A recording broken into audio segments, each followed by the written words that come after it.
All right. Thank you so much. We will do that again when we get to 150K. Thank you guys. And again, thank you, because when you tap the screen, you also encourage this live to be pushed out to those who haven't received it before. So thank you so much for helping share these messages. It was 18, but I was like about to crack up because everybody was like posting like 17s or 19s. I'm like, what is happening right now? Like, what is happening? No, it wasn't 17. That's why I was losing my mind. Yep. All right. Come on, past life. I totally, yep. I know. I saw you, Bridget. You posted 17 and 19. Excellent, Haley. Okay, great. All right. So, Haley, and we're going to now be reading. We're doing Nikki's dream reading. And if anybody wants to get on the list proper right now, we've got 2 more spots today. We're also doing Discord management. So if you're having a hard time getting in the Discord, if you need to resolve any of those technical support issues, please feel free to talk to someone who's in the chat. All right, where were we? Okay, where are we? Boop, boop, boop. All right, we're going to dream interpretations. That tag came out so nice, Haley. All right, where were we?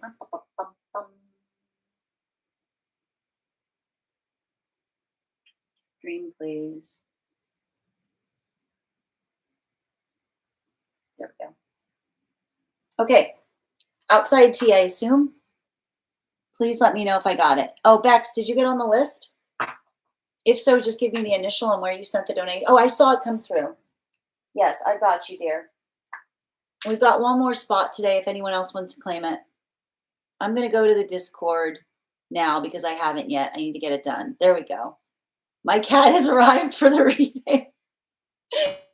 I love how on tune they are. She loves you, Sin. The sun has also arrived. Oh, it's beautiful. Hello there, kitty. Excellent. I've got you, dear. I am in. You see? Yes. Yes. I knew we could do it. I knew we could do it. All right. Oh, hi, kitties. Welcome. Excellent. All right. We're doing a dream. You see that? Breakthroughs left and right. All right.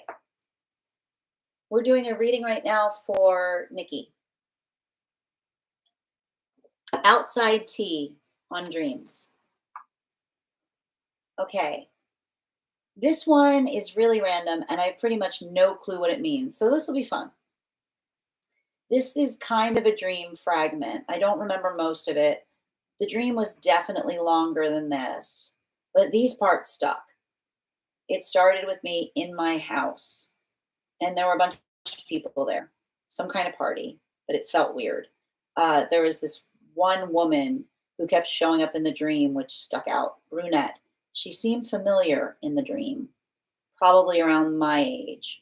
But when I woke up, I had no idea who she was. She kind of looked like this girl I was friends with in high school, to be honest. She was somehow hosting the party, even though it was in my house.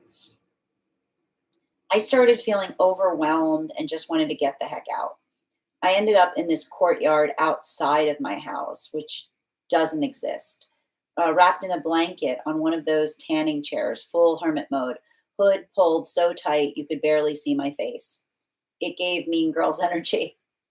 I felt like Damien when he yelled, "She doesn't even go here!" in the back of the assembly in the movie in a hood and sunglasses, very incognito.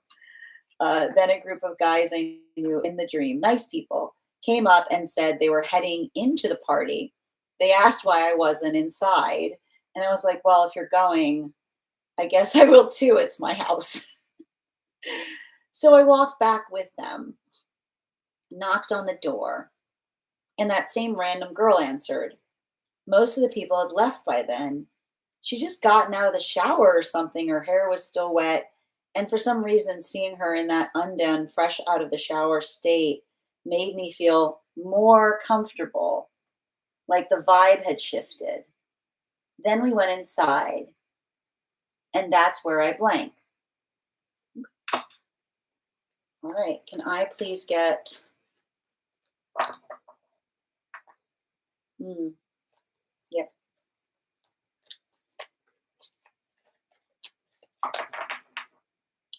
4 cards, please.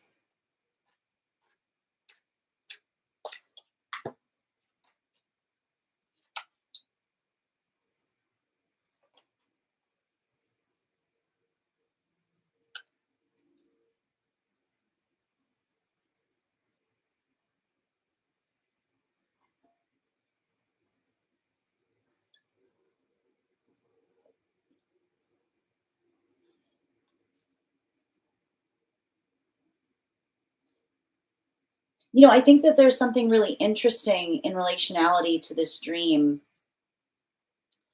because um, it's it's a karmic dream, but it's also saying to me that it's and I would be curious about your Aries placements because it feels a lot like it feels to me like it's also a conversation in relationality to trying to heal an intimacy wound. As you're aware, we talk a lot here about the fact that often we can see the indication of the home being the self. And we start this, and one of the reasons I like to work with, work on looking into kind of building into the symbolism of dreams with those I read with is because we can start building some architecture in terms of things that we've noticed. And so your dreams, there's a lot of concentration and focus in the realm of the house, and we've seen this um, arriving several times in your dream space, and this is now what we would identify as a unified theme in the landscape of your dream, like your dream palace, which is a fact that you often are dealing with a lot of these dreams where there's parties being held in your house, and you're like, what the heck are you guys doing here? like get out of my house. This is not the first time we've seen a dream of this nature in that directionality. And so it's working on, and this is what happens. This is like what we talk about with an intimacy wound, which is the problem that we often experience with an intimacy wound is the fear. And it says to me that you've got a lot of wounds in relationality to others not honoring your boundaries when it comes to intimacy, which is the recognition. And I feel like this is why your higher self keeps showing you dreams like this, because the reason that they're showing you the intimacy wound in this way is because I feel like the higher self is trying to articulate to you and saying a good relationship does not require you to lose any sense of the self or not being allowed to have any boundaries. And what I'm effectively identifying is there's some karmic healing that you're doing potentially in energy that got close to you and then potentially shifted, started taking liberty, right? Stopped asking for your consent upon things, right? And was not navigating your own energetic preferences or desires. So this could be the articulation of, again, building into the context of like having these parties where there's all these people in your house, or like you could say like a bunch of people in your house in the dream space is like a bunch of people up in your business. Like, why are you up in my business when I did not invite you? And someone being like, I was invited. Who invited you? Her. Who the heck is that? I passed her in the hallway, right? So this is having to do with the space of feeling like this is why we sometimes build this anxiety point as it relates to intimacy, because sometimes there's energy that talks about us, right? Like they know us. And so this is saying to me that there's a lot of that context here of being like, what are you doing here? She invited me here. Who is she? Who, like, it's working through the anxiety of energy trying to build towards you by proxy. Okay, and it's working in that space there could be, and it's interesting too that you articulated a lot of those references, Mean Girls, because even that space of you going, she doesn't even go here, has to do with the feeling that your name is in someone else's mouth who's articulating that they have a connection to you, but you don't even know their name. You wouldn't know them. Like like who me and who, right? What are you doing here? How do they know all this stuff? How did they get in?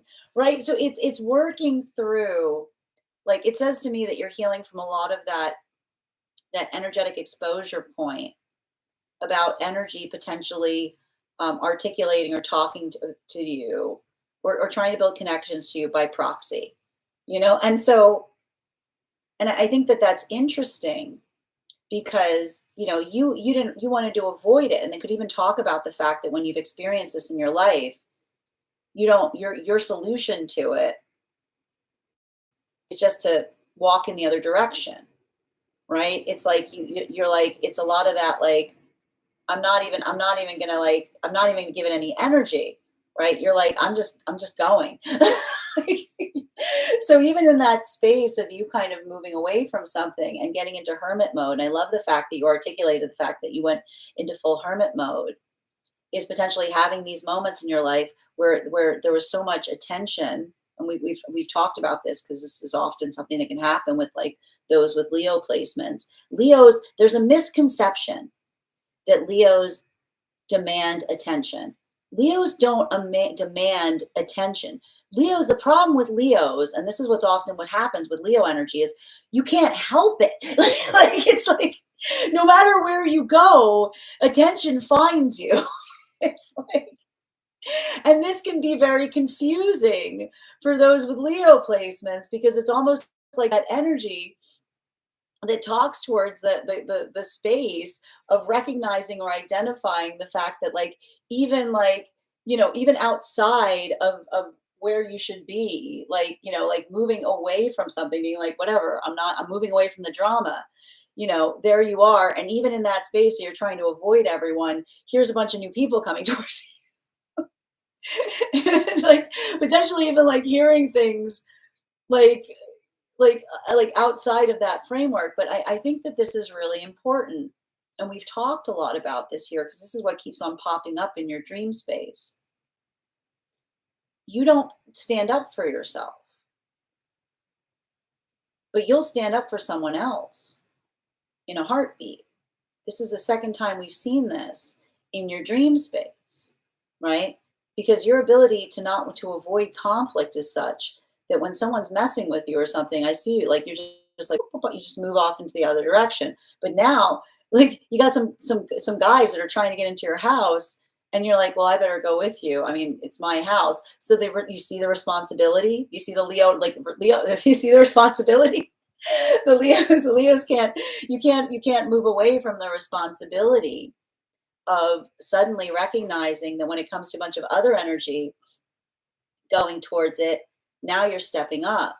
Now you're willing to confront it, because that need to protect. And I feel like this is what's beautiful that's happening with some of the conversations that are happening between a guide and your higher self, is saying, why do the rules change when it comes to you? Why do the rules change in terms of how you address situations when it comes to you, right? Like, why do you not build into the context?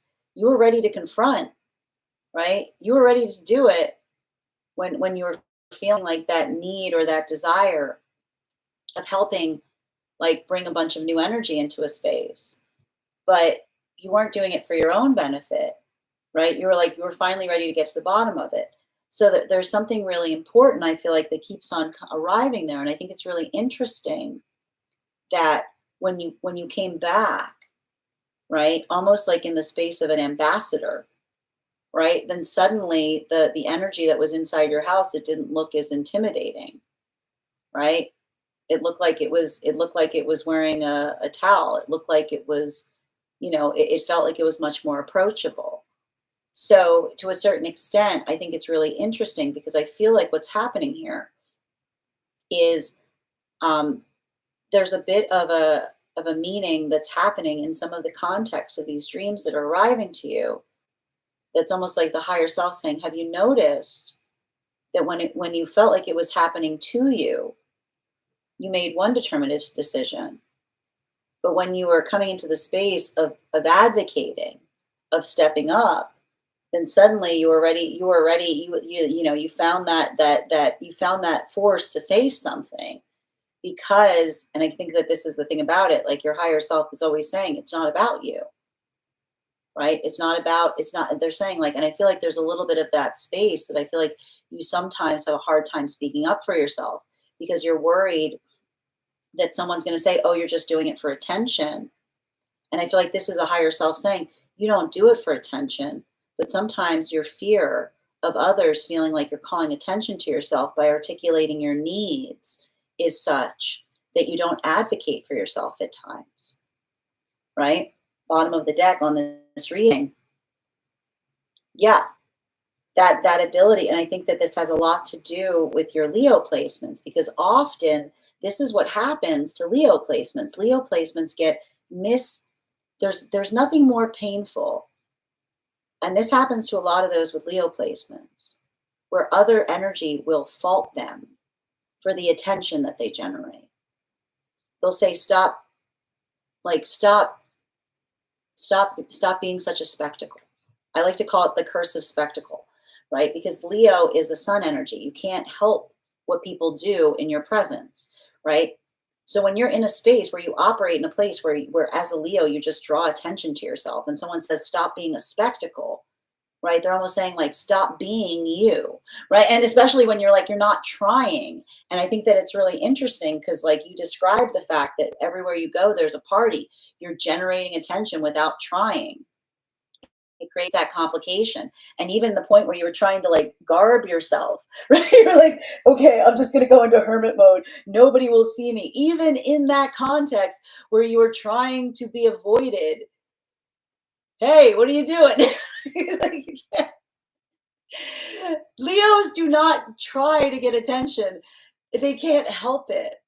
And so that's why I feel like there's a little bit of this, like, they're not even supposed to be here thing, because it's having to deal with the complication of energy that tries to generate that sees you just naturally having it happen, and then gets all like, then accuses you of doing it intentionally, recognizing that it is a gift. And the difference between a gift and a talent is something that you work for. A gift is something that you try to stop. A gift is something that you're like, stop, like you can't help it. And so it's talking about the fact that I feel like your higher self is saying to you, that isn't a talent. It's a gift. It's not something that you try to do. It's something that you can't help. You have to forgive yourself for it. Thank you so much for having that reading with me. And if this message connected to you as well, it's very common that those that need these messages are here to receive them. We are doing personal readings right now. If you would like to get on the list is open. We've got one more spot today before the list will be closed. 3 cards for a donation of $29 or more. 4 cards for a donation of $23 or more for my subscribers. Being semi-Leo, please keep in mind there are 2 things I do not read for across these apps: pregnancy and medical. Happy to give insight on anything in a private reading, and you can book a private reading on my site. Next person we are reading for today is Gabrielle. If you're here, can you respond in all caps? Let me know if you'd like a general reading or if you have a specific question you'd like me to answer.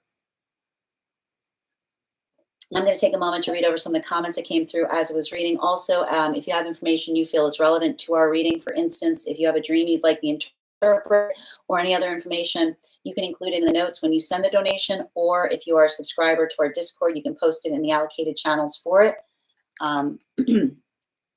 Just going to take a moment to read over. Yep, Gabrielle, you're next, dear. And I'm just going to take a minute to read over some of the comments that came through as I was reading.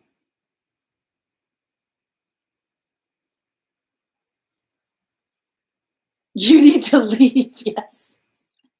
Hi there, Susie. What does it mean? Holy moly, y'all. Welcome, Just. Hold on a minute. Hold on. I am in. I'm so glad, Grace. It was me. I had this dream Oh, you also had this dream. My best friend from high school, who I was in love with. I had this dream too. Excellent. I got it. I got them out of the house. Oh, it's wild.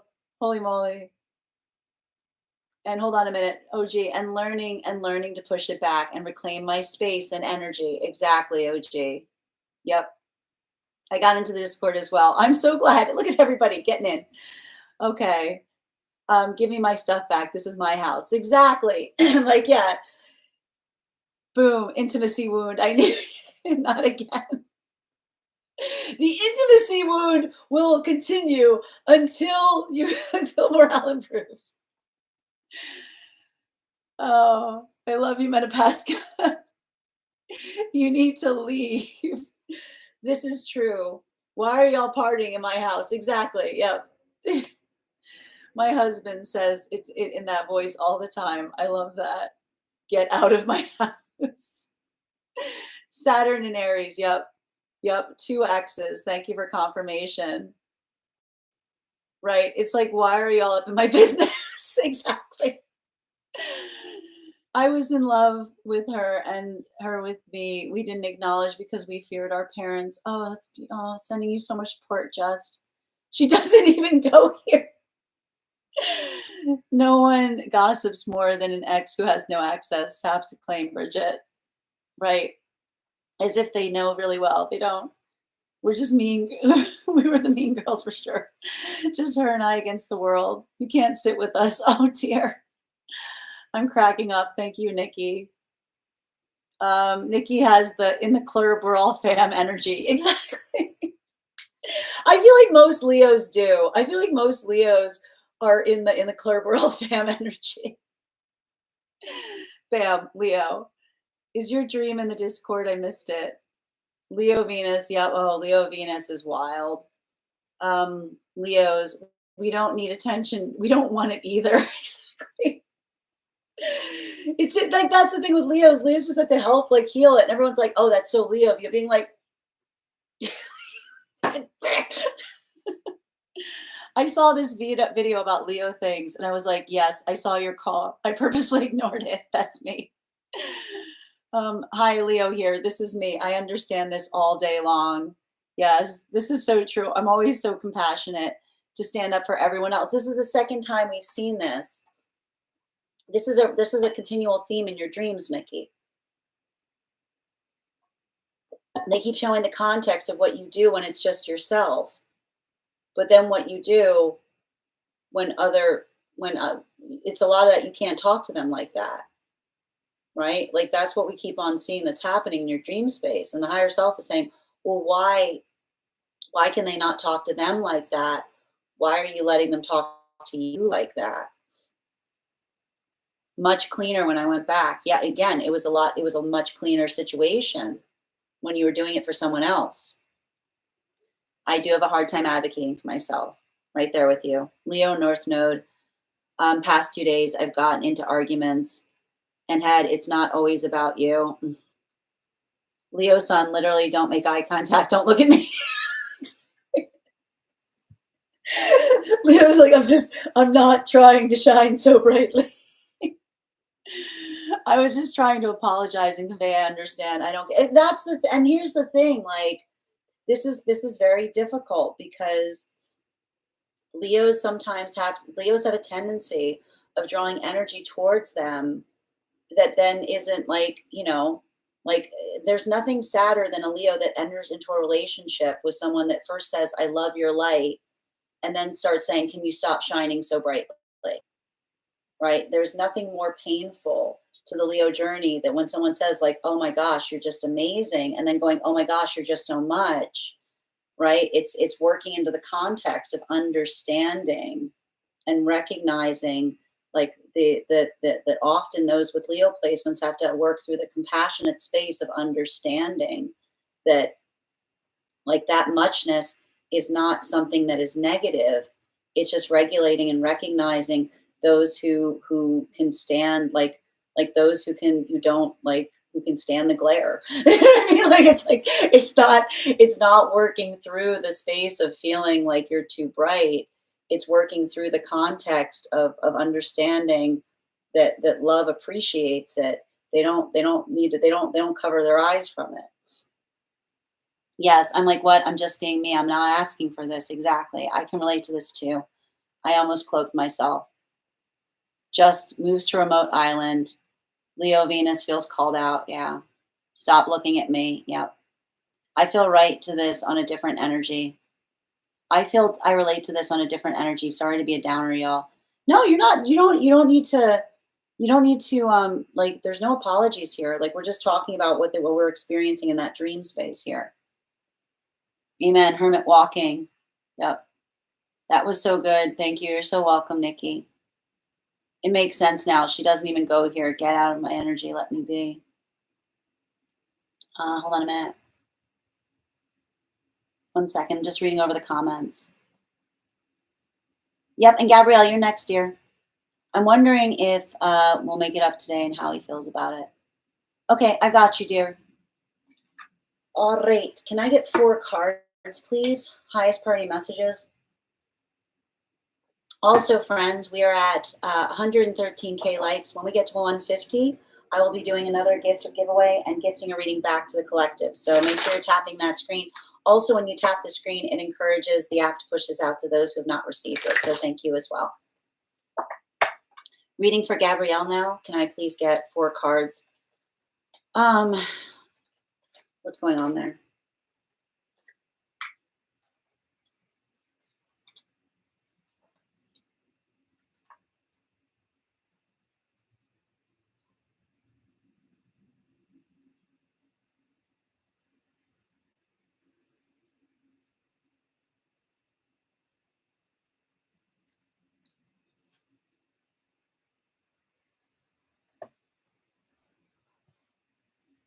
I feel like you called someone out on something. You know?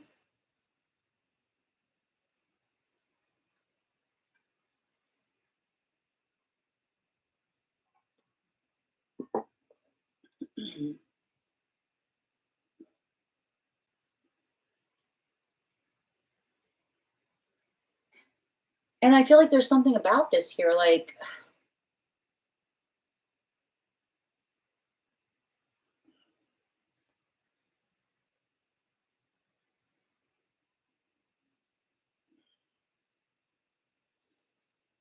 hmm.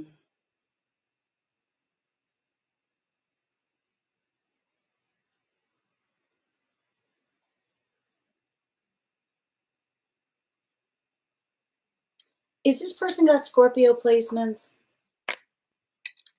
This is feeling like a little, I'm feeling like something kind of Scorpio here. And not like, and here's the thing, like, I keep on hearing, and I see this situation where it's like, um, I don't think this person has ever met someone like you before in relationality to, um, you know,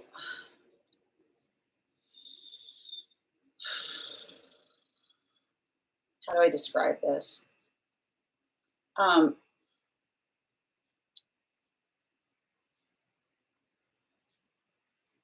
you know, I see you in a space where, like, I see that desire, like someone is like that desire of being honest, that ability of being able to articulate how they feel. Um, I keep on hearing it's not about circumventing things. It's about talking to me directly. Is something I keep on hearing about this, right?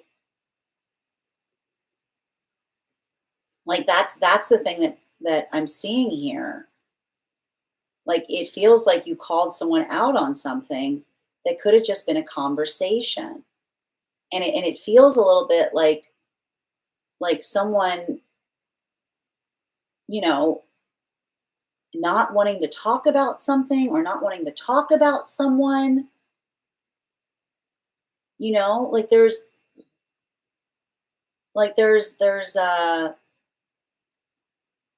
I keep on hearing, why so prickly? And I think that like what I'm seeing here is, and here's the thing I need to point out.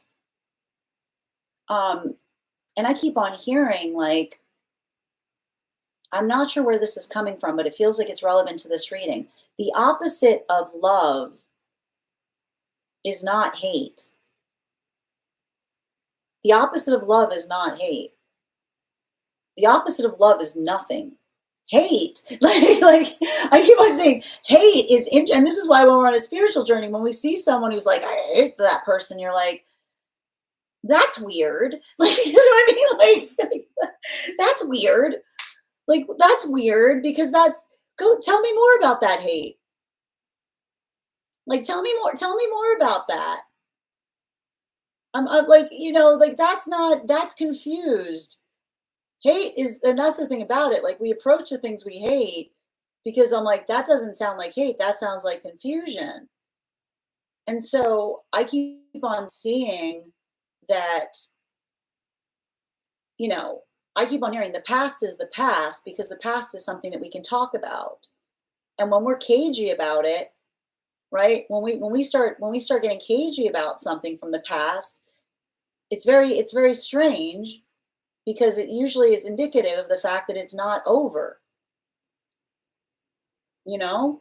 Like it says to me, like I feel like you're seeing something here. It's giving me a little bit of the like, we don't look behind the curtain. Like what are you talking about?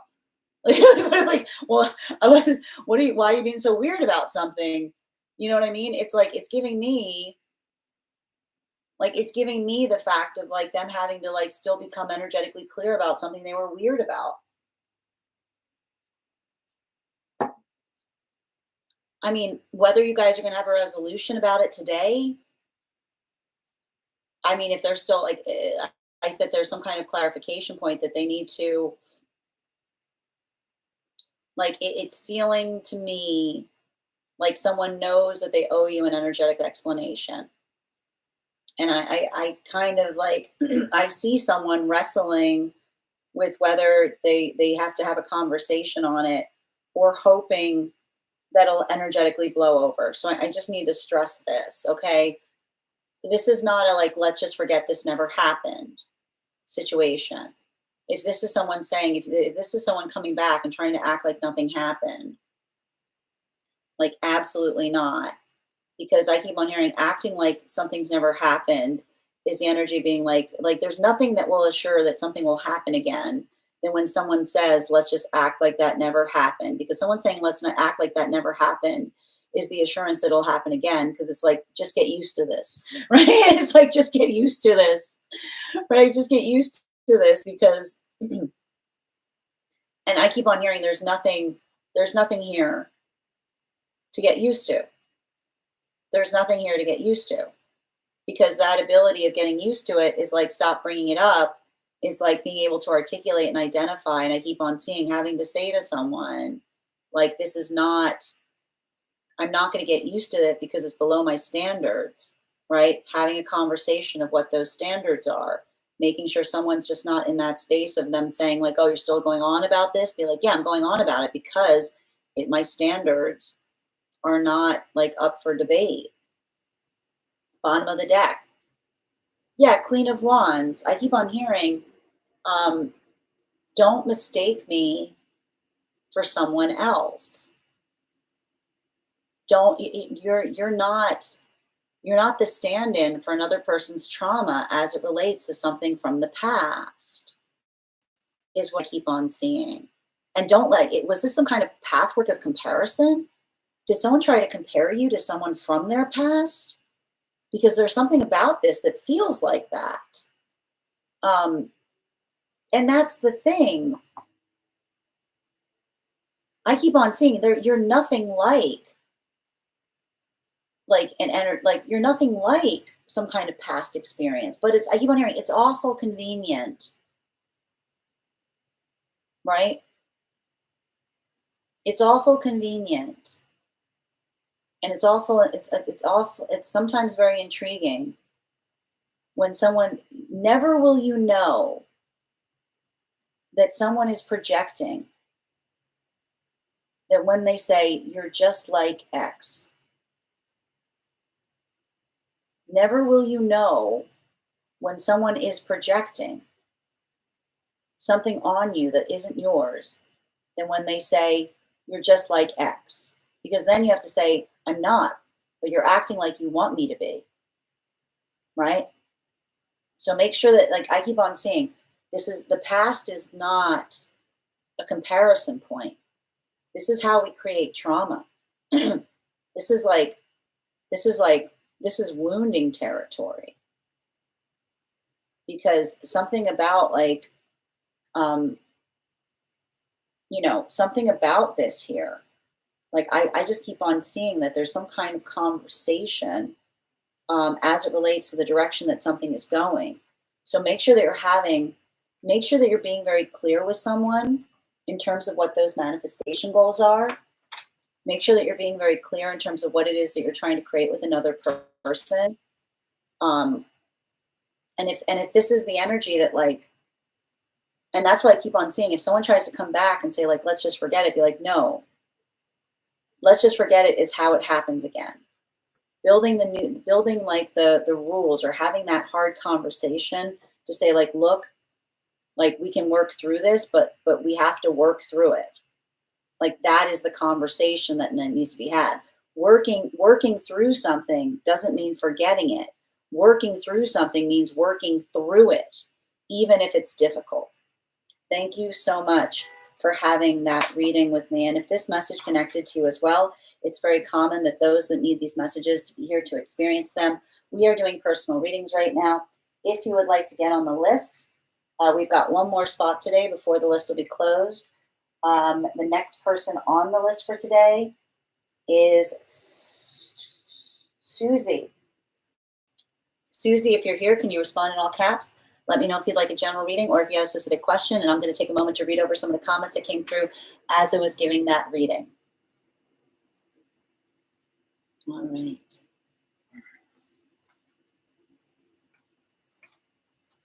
Where were we? Hi there, Gabrielle. Just reading over what you wrote.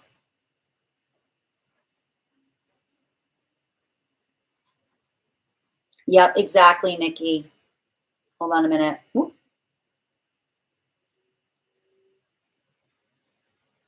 My husband doesn't like Leos, marries me with a loud Leo placement. I'm not a big, I don't understand. Here's the thing. I think that like, I'm never in a space where I say I don't like a sign. There are definitely signs that I have difficult relationships with, and I've recognized that, but I never go so far as to say I don't like them. Because it's not, I mean, you can meet someone who's every sign is adaptable. But it has to do with like not carrying over trauma from the past as well. Nikki, why am I allowing it to happen to me when I won't allow it to anyone else? That seems to be the overarching theme that's coming through in those dreams right now, Nikki. And I think that that's something that, I think that it's helping you on your journey, because I feel like it's not the first time we've seen that tableau arrive in the dream space. Is that a thing, Leo rising signs too? Because I hate being seen. Yes, it can be. Well, here's the thing, like Leo risings, the thing with Leo risings is you hate it, but you often have to do it. The problem with Leo risings is if no one else is going to do it, fine. I guess fine. I guess I'll have to. Like that's the thing with Leo risings, which is like it's like dealing with like fine, I'll do it myself kind of thing. Hi there, Bird. You're happy that you can ask any questions you want, but if you'd like cards pulled on a question, all you have to do is send a donation. You'll be added to the list for a reading. Leia, the things that make them love me, make them leave me. Well, and that's the thing. Like, and this is what's painful for those with a lot of with some placements, which is like working in the context of, working through being drawn to someone, but not feeling overwhelmed by it. Especially for those with Leo placements, it can create a very complicated relationship with attention, because like Leos, like they can't help it, and often energy holds it, like gets upset at them for doing so. And the Leo's like, and someone's like, stop doing that, and they're like, what? They're like, stop doing that, and Leo's like, what? And they're like, stop doing it. They're like, what? Being like, yeah, stop being you. Like, stop being you. It's like, oh no, I'm in danger.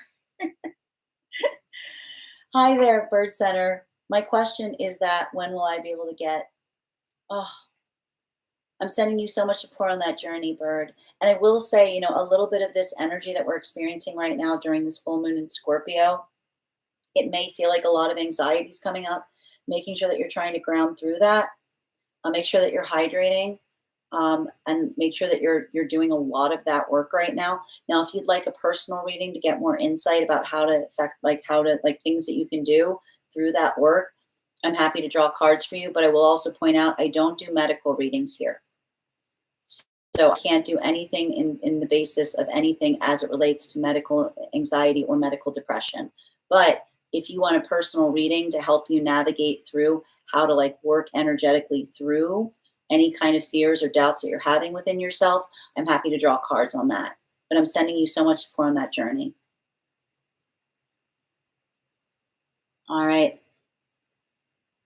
And Nikki, that can you stop shining so brightly has been my past two relationships. I know it's devastating, right? Because it's almost like creating that space of saying, can you just stop being you? You know what I mean? The sun doesn't stop shining. No, it's really sad, because when Leos realize that, they understand, like it's like, I'm telling you, I know so many Leos who've had relationships like that. And it's in that moment that you're like, you hear that, you're like, the end is nigh, right? Because it's not about energy being like attracted to you. It's the energy that understands what it feels like to be within that light. This is why I wear so much black lately. Like, please don't perceive me. I just want to buy groceries. That's fair. I feel like wearing black. That is not the way to go. Nothing. Did you just say you put on all black not to draw attention to yourself? I personally always felt like nothing draw, like wearing all black. It's like, yes, it's true. It's sad. It's painful. Posting my LinkedIn profile to my Skillshare channel to appropriate. Oh, good. Oh, are you? Oh, yeah. Put in the Skillshare, please, Grace. That's a great idea. Yes, that's it. Leo rising, or more like Leo sun too. No, it is. Leo's like the hardest Leo plane is Leo moon. Leo moon placement is not easy. It's really difficult. Yes, I did. Thank you as well, Gabrielle. True, trying to pull out of that headspace. Someday someone will see us. Yep. Be more compassionate to yourself. Thank you guys for supporting each other. Black is a very protective color. That makes sense, because no matter how hard I tried to blend in, I couldn't. You said, hey, you ain't the star you think you are. Oh my God, I just channeled Get Back, Get Back. You don't know me like that. I like that. I don't know that. I don't know if I know that song. I'm not sure if he does. Thank you, Gabrielle. My wardrobe was black until like 2 years ago. I was like, I'm just going to do my thing. And why are you bothered? That's my past experience. Don't be suspicious, Leo energy. Yes, that's what I want.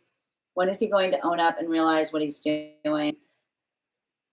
I mean, the question that I'm seeing here, and I keep on hearing this, Gabrielle, is, if you're saying to someone, all you have to do is explain yourself, and that's a barrier for them coming towards you, remember, that's protection.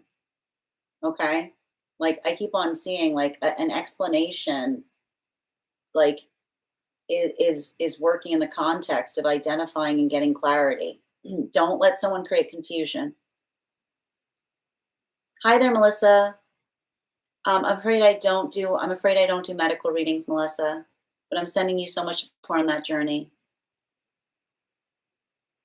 I'm curious what's in aisle 11. Sorry if it was late reply to earlier reading. Um, oh, Kath, you meant in relationality to your reading?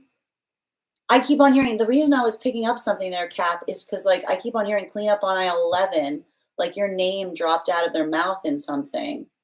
And someone like checked back and was like, like it almost feels like they articulated a connection to you that they weren't necessarily completely clear upon the nature of it. Like not working through, like not articulating upon like the confusion. And that's why I was hearing like a cleanup on aisle 11. It's okay, Melissa. Like them trying to like, build back forth with you in some way to try to articulate, where something was left or something that they were saying. The opposite of love is indifference, tap to claim. Yep, it's indifference, the opposite of love. Every time. Gabrielle, that's how I feel. I'm getting nothing from him, but he says he loves me. Make sure that you're having those like listen, and this is what I keep on seeing is it's not about the question of whether someone cares about you, it's whether you guys want the same things. So make sure that you're saying to someone like have the conversation, say, "Listen, what is your ideal relationship?" Right? Like what does that look like? Paint me a picture. Because I keep on seeing like it's not due to a lack of love, but in terms of like what that means to you versus what that means to them.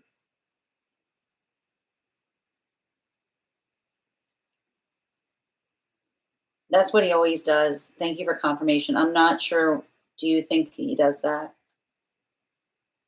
Do you still have any spots today? I've got one spot today, Tashina, if you'd like to claim it.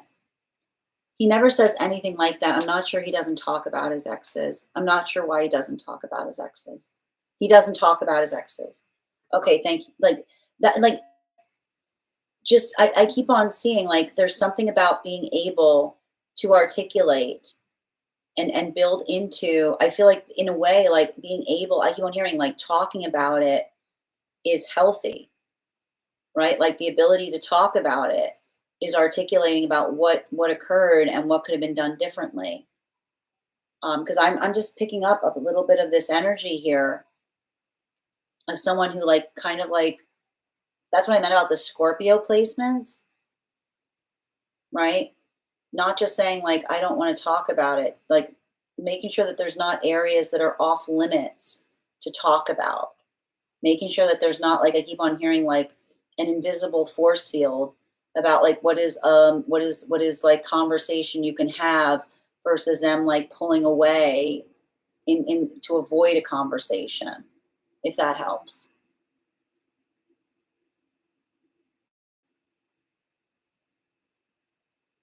Hold on, I just lost my spot.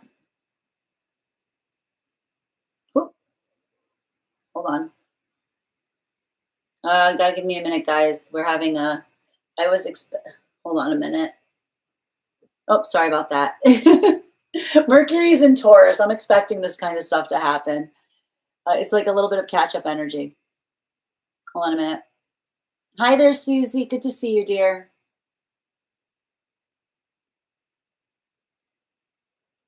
Right. Comparisons, how you revive your trauma. Well, that's projecting, right? When someone says you're just like that's like, no, I'm not.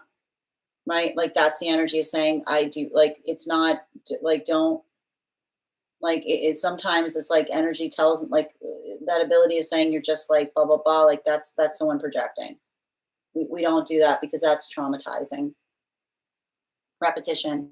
Comparison is the thief of luck. Oh, I say comparison's the thief of joy, but I also like comparison's the thief of luck. That's good too, Shmush. Comparison, no, it's cruel. Like that's the thing I'm seeing. There's cruelty in comparison. Like we don't compare the people we care about with the people who've hurt us. You know, Thank you so much. I hope we can work through it. And I keep on hearing, like, remember, if they come back, if they avoid something, it's not a chalkboard erase moment. It's a bookmark, right? It's not just like, it's not avoiding it. It's saying we pick back up where we left off. You made it to the Discord, A10. Congrats. Are fixed signs adaptable? Asking for a friend. I mean, it's more of a challenging space for a fixed sign to work towards being adaptable. You know, like I feel like for fixed signs, it can be a little bit harder to let go of things. Susie, 2 cards for my grandma Zoe on my dad, and 2 for my Armenian grandpa Samuel about my mom, please. Ooh, okay, very specific. Okay, I've got it. And also, friends, we are at 114K likes. When we get to 150, I'll be gifting a reading back to the collective. So make sure you're tapping that screen, and we'll get to 150 in no time. Also, when you tap the screen, it encourages this live to be pushed out to those who haven't received it. So thank you so much if you're doing that as well, and thank you for helping to let this message be shared. Also, I'm supposed to tell you to become a part of my team. I don't know what that means. Okay. But I think, okay, 2 cards. All right, can I get 2 cards for Zen?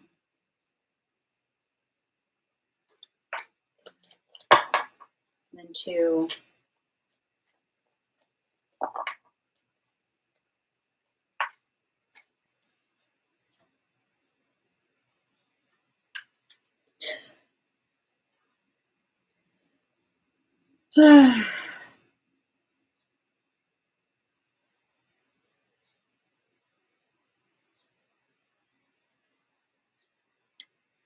So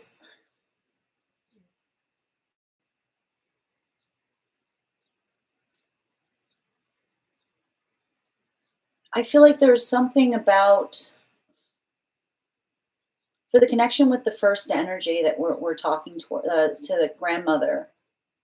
Um,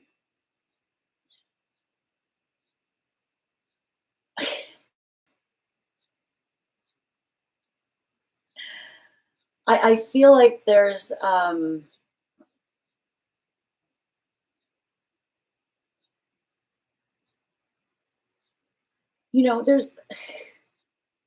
there's a lot, like I keep on seeing someone holding someone like they're a baby, is what I keep on seeing. um and I can see someone that's almost like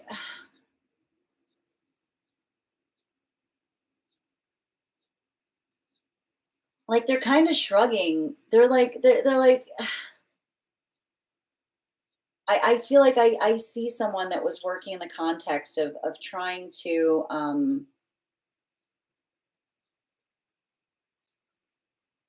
make something.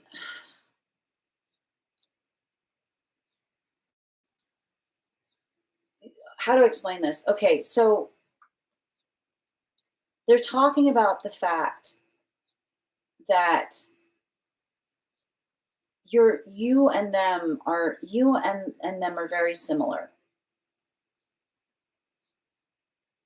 And the thing about that similarity is, um, I feel like it creates some kind of, like, if you're in a situation where you bump heads with this person, um, I feel like I see this person saying the reason you guys bump heads is because, and I keep on saying, energy that's opposite of each other don't bump heads with each other. Because I see someone that went out of their way to avoid confrontation. And so I can see the fact that they're almost saying that, like, I keep on hearing say you carry their fire, which is saying like you move in the same direction as them. But that's where some kind of difficulty point happens, because you know I see someone like working into the context of, like, how do I describe this? Um, like, I keep on hearing her say, "You're both warriors." like you're you're both warriors, so it's like you're gonna bump heads from time to time, is what I hear someone saying, because it's that similarity of not backing down from things, right? Talking about something that is important to you. Um, but they keep saying to me that is passionate, because it's not done out of a space of it's not done out of a space of a lack of care. It's the articulation of having like a profound amount of care for someone, and trying to help them see something from your direction. I keep on hearing them say, remember the difference between an argument and a conflict. Is an argument is when two people want the same things, they just have very different ways of going about it, versus a conflict where two people want very different things, and they're pulling at each other to try to get them to like identify and articulate something. So I keep on hearing that, um, you know, the the solution the solution to a situation, um, between you and them, is not in the space of saying, listen to me, but in the space of saying, I hear what you're saying. And I like, because they're saying that's how I used to talk to them, right? Like often, like I keep on hearing um, sometimes anger is a cry for help, because anger is the missive of a desire to be heard. So make sure that you're listening to each other, is what I keep on hearing. Or there's some kind of message coming through about, you know, starting some kind of conversation, building upon saying, I understand what you're saying, or almost like repeating it back to them, saying, let me see if I understand what you're saying properly. You know what I mean? Like, yeah, and sometimes I hear someone saying like something about them often repeating, like this is how they would talk to them. They wouldn't argue with them. They would repeat to them what they said to help them see why something they said might like be wrong in some kind of context, is what I keep on seeing.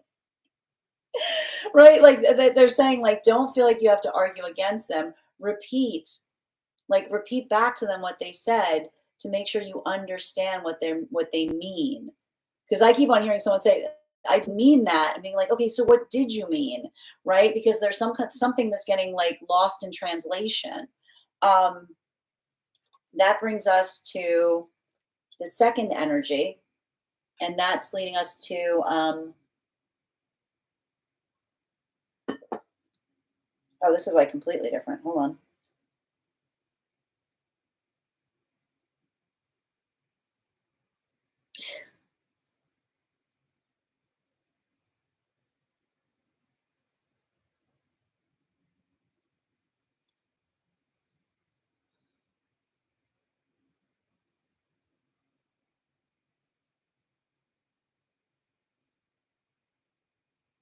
There's a lot of stuff that this person doesn't talk about,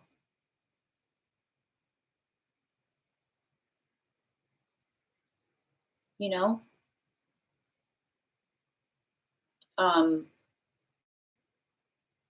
I'm feeling, in relationality um, the connection to the grandpa. Like I'm just seeing that it feels very heavy in Chiron, which is saying like this is someone who went to a great deal of work to try to stop someone from having to experience some kind of hardship that they themselves experienced. Um, and I feel like there's something about that that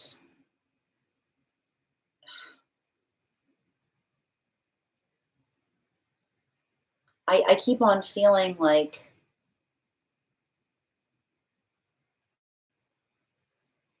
it's hard because I'm not sure why I keep on hearing someone say someone was insulated or protected from something, but it's not their fault that they were insulated and protected from something, because it feels to me like I see someone that said, I went to like a great I went to a great deal of trouble to try to insulate and protect someone from something, but then it's like, you know, it feels to me that they're like someone, like I keep on hearing someone say like I did my job a little too well. So I keep on hearing them, I did my job a little too well. Because it it feels I see something here where,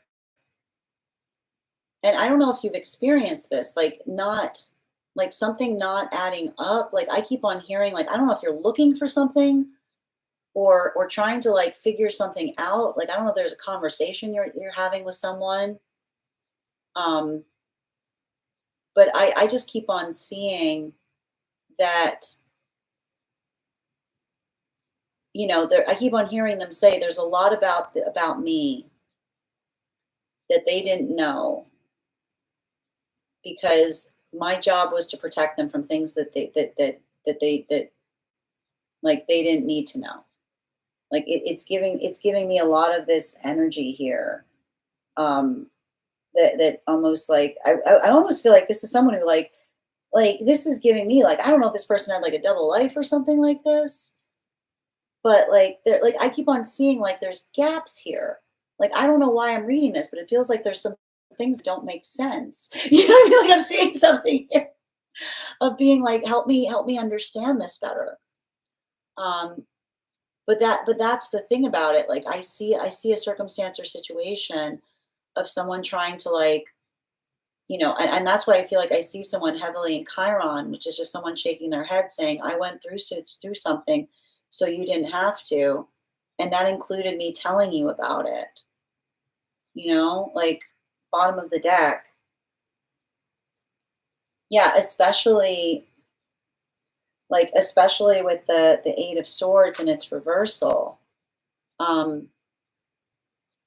there's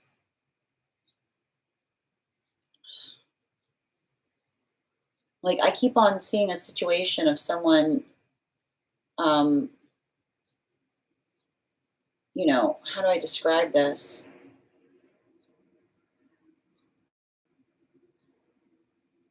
I literally see a situation of someone trying to have a conversation with someone else and them saying, I refuse to talk about it. You know what I mean? Like there's something about this here. And I can see the fact that it potentially created a rift between them and another person.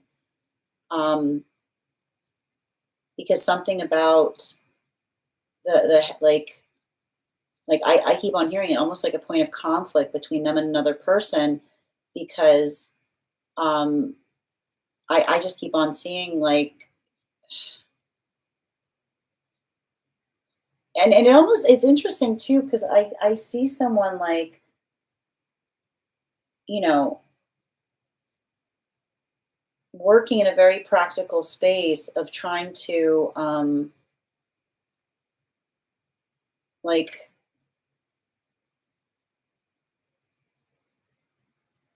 I'm trying to explain this best. I keep on hearing, how do I tell the story to someone without traumatizing them in the process, is everything I keep hearing. You know what I mean? And so again, if there's something here about someone feeling like they didn't know someone well, I can almost see a situation of someone saying like, I don't talk about some things because there's no way you can talk about them without creating trauma. And I feel like there was some kind of energetic distance between them and another person, because like that refusal point was in some way, shape, or form like some kind of gift that they were trying to bring forth. But that's why I almost hear them saying they don't know the whole story, is what I keep on hearing. Thank you so much for having that reading with me, Susie. And if this message connected to you as well, it's very common for those who need these messages to be here to experience them. I keep on hearing they don't know the half of it. If this message connected to you as well, or they know the half that I was willing to tell them, sorry. If this message connected to you as well, it's very common for those who need these messages to be here to experience them. We've got room on the spot for one more person today before the list will be closed. The next person on the list for today is, we've got Claire. Claire, if you're here, can you respond in all caps? Let me know if you'd like a general reading or if you have a specific question you'd like me to answer. And I'm going to take a minute to read over some of the comments that came through as I was reading.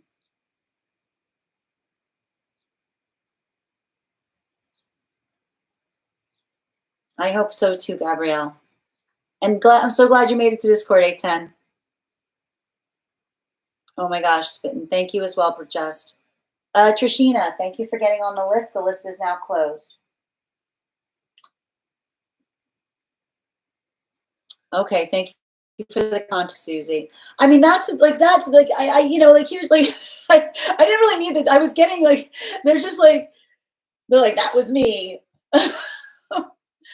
Yep, no volunteers. Kim will do it. Story of my life. Sending you support, A10. Hi there, cool beans. Thank you for the compliment. Good to see you today, Heather. I hope you're having a beautiful day. All the time, but the first time I've seen it down. Oh, thank you, cool. I agree. I was just thinking, oh, thank you, Bex. I feel like I only wear black. I never wear black. I feel weird in black. I was wondering if my grandpa was the one who inspired me to learn Armenian, if there's a reason. I mean, I'm getting here, like, I feel like the connection you have to someone, like it says to me, like, it feels to me like someone's trying to leapfrog to you because they keep on saying to me, they only know half the story, is what I keep on hearing. Leo wearing black and a bit of gold is great. No, I agree. Yeah, I can't even imagine Leo moon. It's heavy. A Leo moon is, it's like a cat moon. It's fraught territory, you know? Yeah, I've had a lot of possessive exes because of the Leo shine. Yeah, it's, you know, it happens. Sending you support, Bridget. The Leo moon, it can have a complicated, relationship with the space of presence. It can be it's very difficult because you have to understand it's like the sun in the placement of the moon. It can be working through a lot of like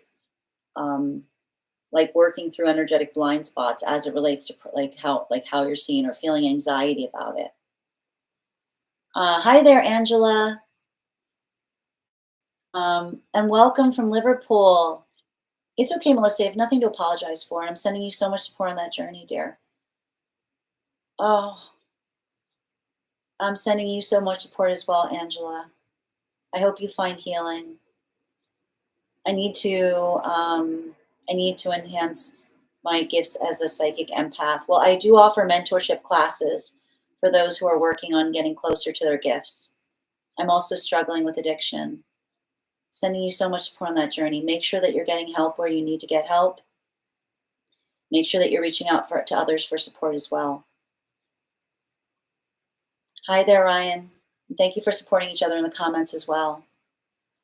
Vidya, 1 cards are reserved for those who are members. So you can become a member by subscribing to my channel, and we'll be starting 1 cards once we finish the personal readings. All right. Hi there, Heather. Good to see you today. Leo rising with Cat Moon. I've really been digging wearing more black, feeling in my power. Oh no, that's perfect for you.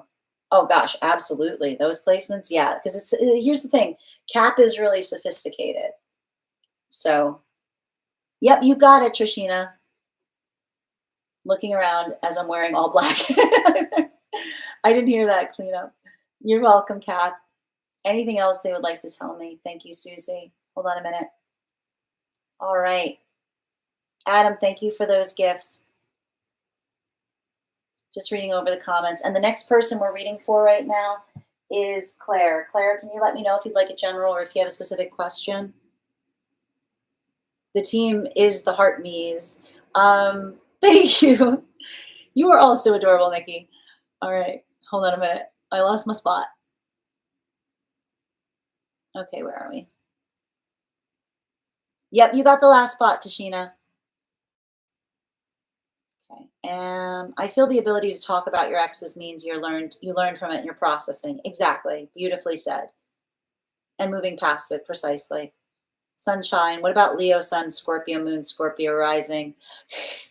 That's a lot of Scorpio. But that's the thing, like that's like the thing is the Leo with the Scorpio can be a little bit it can be a little chaotic because Scorpio is like being undercover. And so and Leo is like, ta-da! Like, so I feel like it's like it's giving me like Leo's sun with Scorpio moon and Scorpio rising is like private investigator. It's like Magnum PI energy. Absolutely. Also red flag if they only bash their ex. Always, always, Bridget. Rainbow. My Scorpio is Uranus in fourth house, Libra. Fifth house is Scorpio, filled with Sag placements. I mean, Scorpio with Uranus feels like it feels right, you know, and as does fourth house Libra. Those are great placements for them. Fifth house Scorpio, you know. I just learned I have Psyche and Scorpio in fifth house, trine with Eros and Aries and ninth Pisces. Oh, that's I mean, like I feel like the transformation aspect of the Psyche with the Aries and Pisces, like it's interesting because it's like complicated, but it also like it's like looking for the challenging space and going there. Fixed signs are stubborn. Yeah, they gotta, you know, it takes a little. It's just you know they're very tenacious. Tenacious. Yes, I'm specific. I like for you to have info about who they are. No, I appreciate that, Susie. Both Psyche and Eros have so many aspects. A fascinating addition to understanding myself more. Well, yeah, you know they've got history. You know? Thank you, Nikki, and thank you for the gifts, Fig. We visited my grandma's Zoe's grave together as a family yesterday after many years. It was wonderful. That's absolutely beautiful, Susie. Family, thank you as well, Jeremiah. I'm working on forgiving my father, deep father wound. I can see it, you know, like, and it's interesting too because I feel like something about your connection with that energy is trying to help you heal it. For Scorpios and Pluto in seventh Libra, my Pluto's in fourth house Libra. True story. Thank you, Piper. It's a lot of Scorpio, Heather. Adam, thank you for those gifts. I'm done packing. Back to support to be a support animal. Hi there, Per. Good to see you today. My mom had a traumatizing childhood and her dad passed early. Yeah, that's what I kept on hearing. They don't know the whole story. Thank you for confirming what I kept on hearing. Oh, thank you as well, Tashina. I got you. Oh, thank you for letting me know where I can find the message. Claire, is it inside T or is it outside T? And Jay, thank you for the follow. I'm a Capricorn moon. If anyone can take on additional trauma. Yeah, you know, and that's the thing. Capricorn moon, it's really difficult. It's not having to work through something. It's learning to honor the space and being able to articulate so that you can heal. All right. Okay, so we're reading now for Claire. I'm just pulling up the information. Just bear with me a moment, please.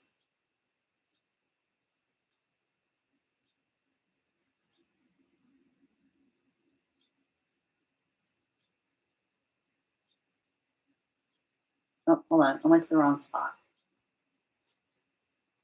Hi there, Heather.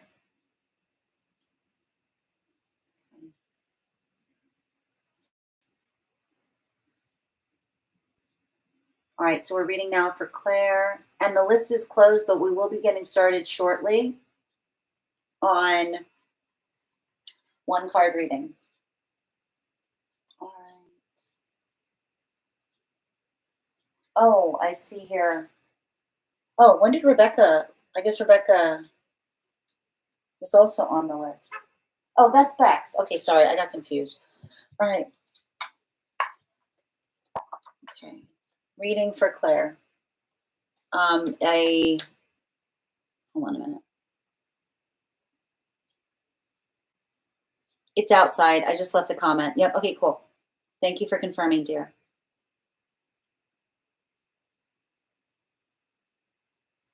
Yep, I got it. Scorpio moon and rising too. I like the Scorpio energy. My Armenian side seems to be more turbulent than my Russian side. I mean, I feel like it's interesting. When I was reading for it, it just feels more scorpionic. It's like working on something that's like under the surface instead of like on the table. Is what I keep on getting. Hi there, dear. My grandma and grandpa didn't have a great relationship. I'll be going on a trip with her soon, though. Well, I hope that there's something about that work and some of this that's going to help you heal those rifts. You know, and I feel like a lot of that. I thought one of the major messages that was coming through was working in the space of being an active listener. Is what I kept on hearing, especially from the energy around the maternal side. It's outside. Thank you for letting me know, Claire. All right. A love reading in a connection with that individual, please. 4 cards, highest priority messages from Spirit, please.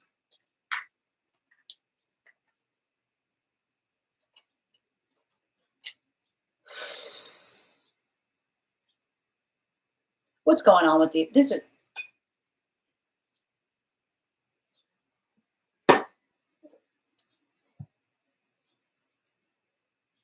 I mean, I see.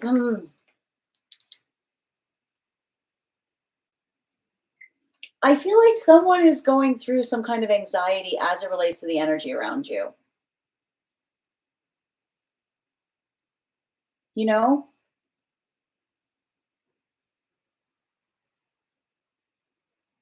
like I'm just seeing something here.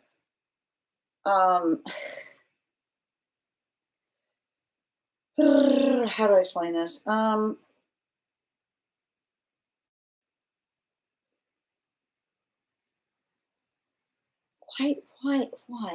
Make it make sense. Okay, hold. Why? Um,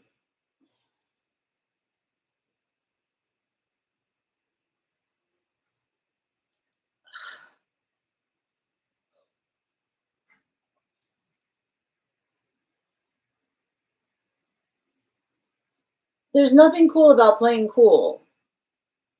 Is what I keep on getting.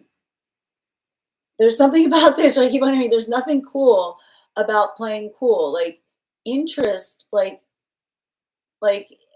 being energetically interested is exciting. It's like it's nice, but I feel like there's some kind of energy around someone where they've got like a little bit like they take the wrong advice, you know?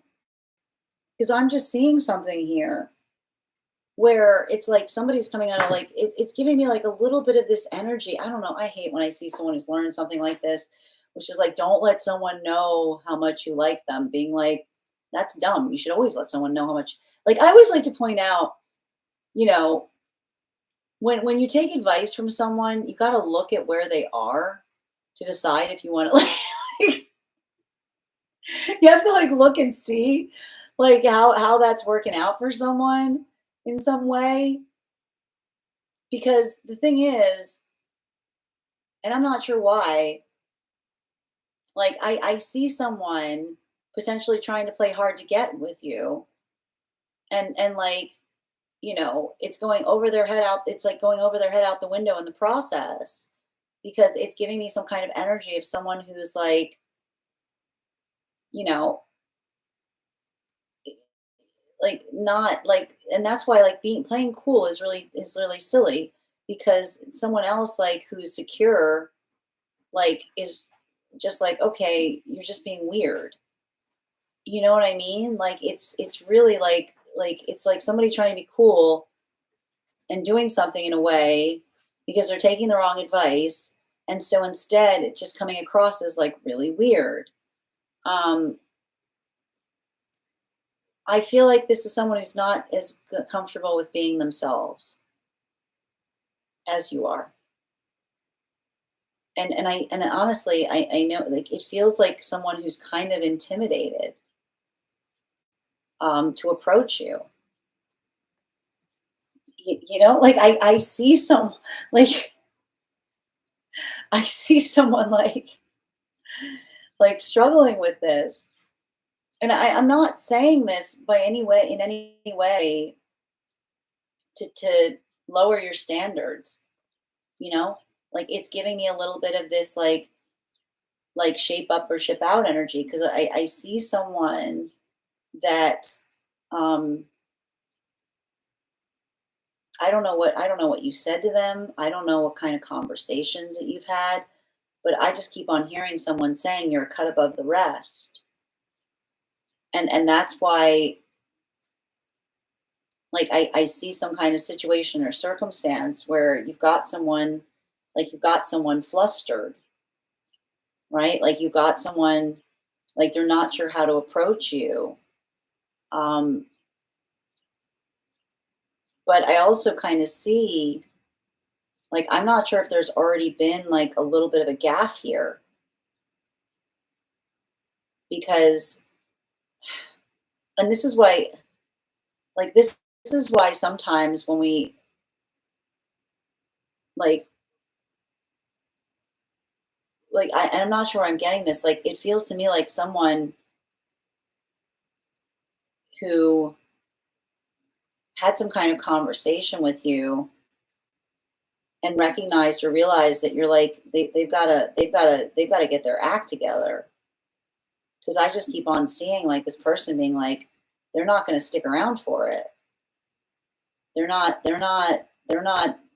invested in them, like, and this is the thing about energetic standards, which is like, we move away from someone because we say, like, I don't, like, I'm not going to engage with you in that way, you know? And there's something I'm seeing about the fact, I keep on hearing them, like, thinking about how gracefully you handled something that made some kind of impression on them.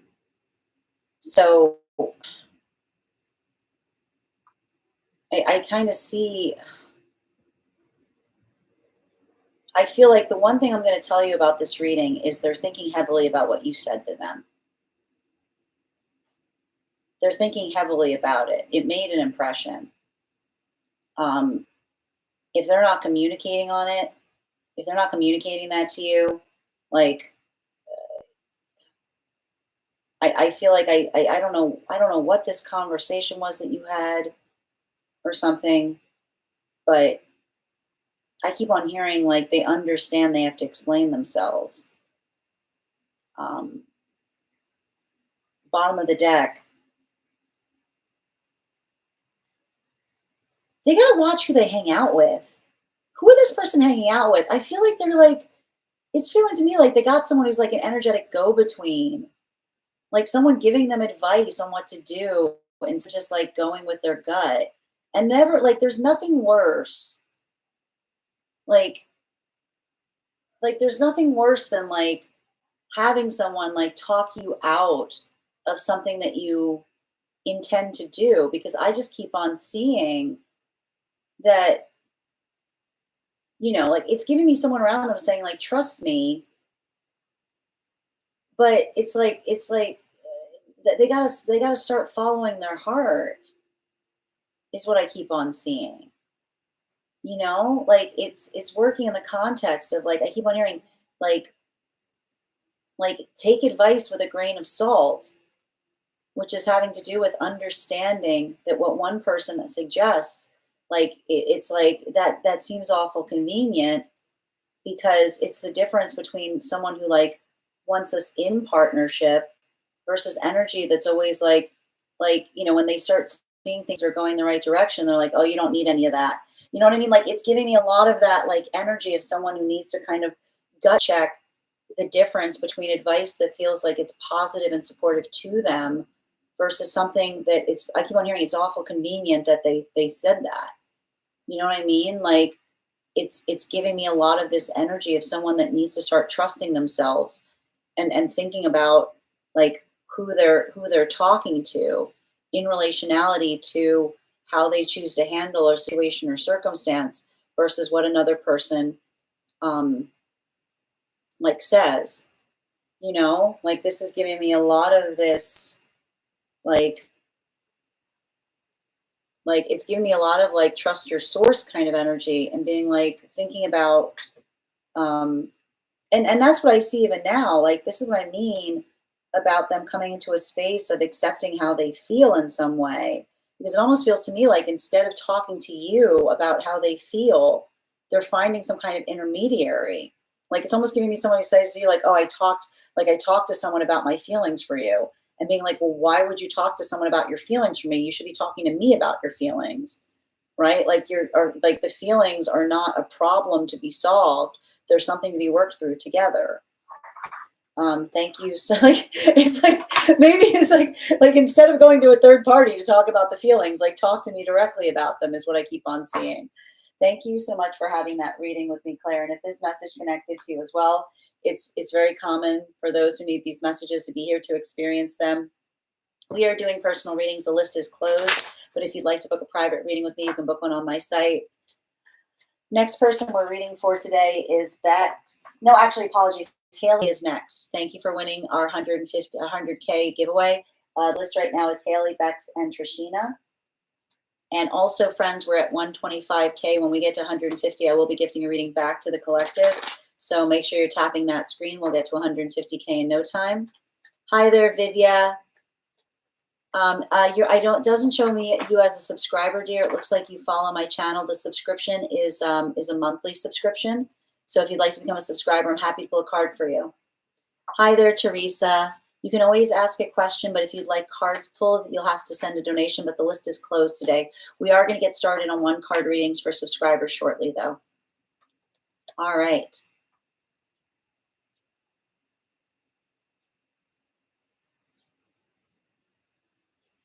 Hold on a minute, just reading over the comments. Cat Moon roll call, I like that. We're not at one cards yet, Rainbow. You're welcome, Susie. All right.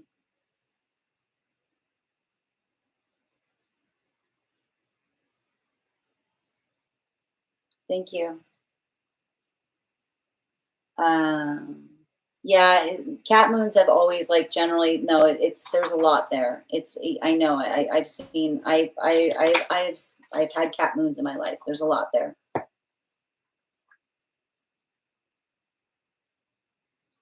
Outside tea. Gray kept it inside. I did. I mean, I no. That was. I didn't keep anything outside. That's what she said me. Don't accuse. What are you accusing me of, Bridget? The reading will clarify the inside tea anyway. That was what they sent me. I did. There was no inside tea. What are you talking about? She's back. It's hard to get that. Like, is enormous amount of effort. I'm sorry that Claire did not send. Claire, the chat's mad that you didn't send more tea. Okay. I had to get through an enormous amount of effort to appear uninterested. It definitely. Perhaps I feel for them. Melly, I just wish to be alone. Sending you support, dear. This reading sounds like ghosts from past for me. Sending you support, per.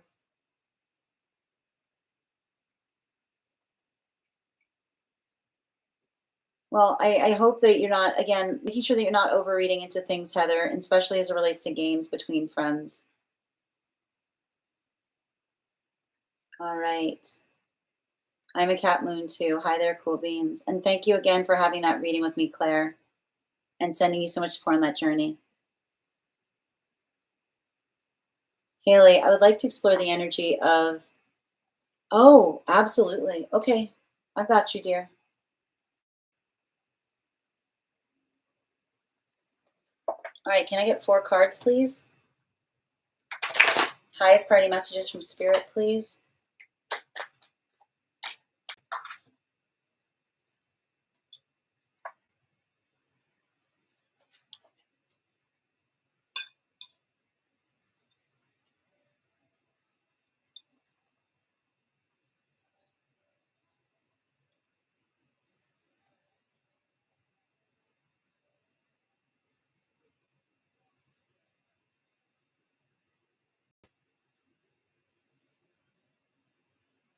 I would be, here's the thing about it, Haley. I would be very interested in like looking as to where your Gemini placements are, because everything I keep on seeing here, um,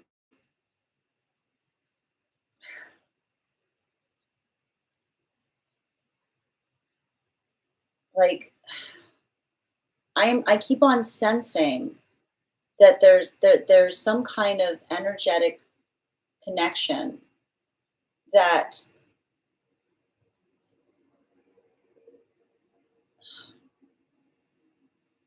hold on, I'm just reading into this.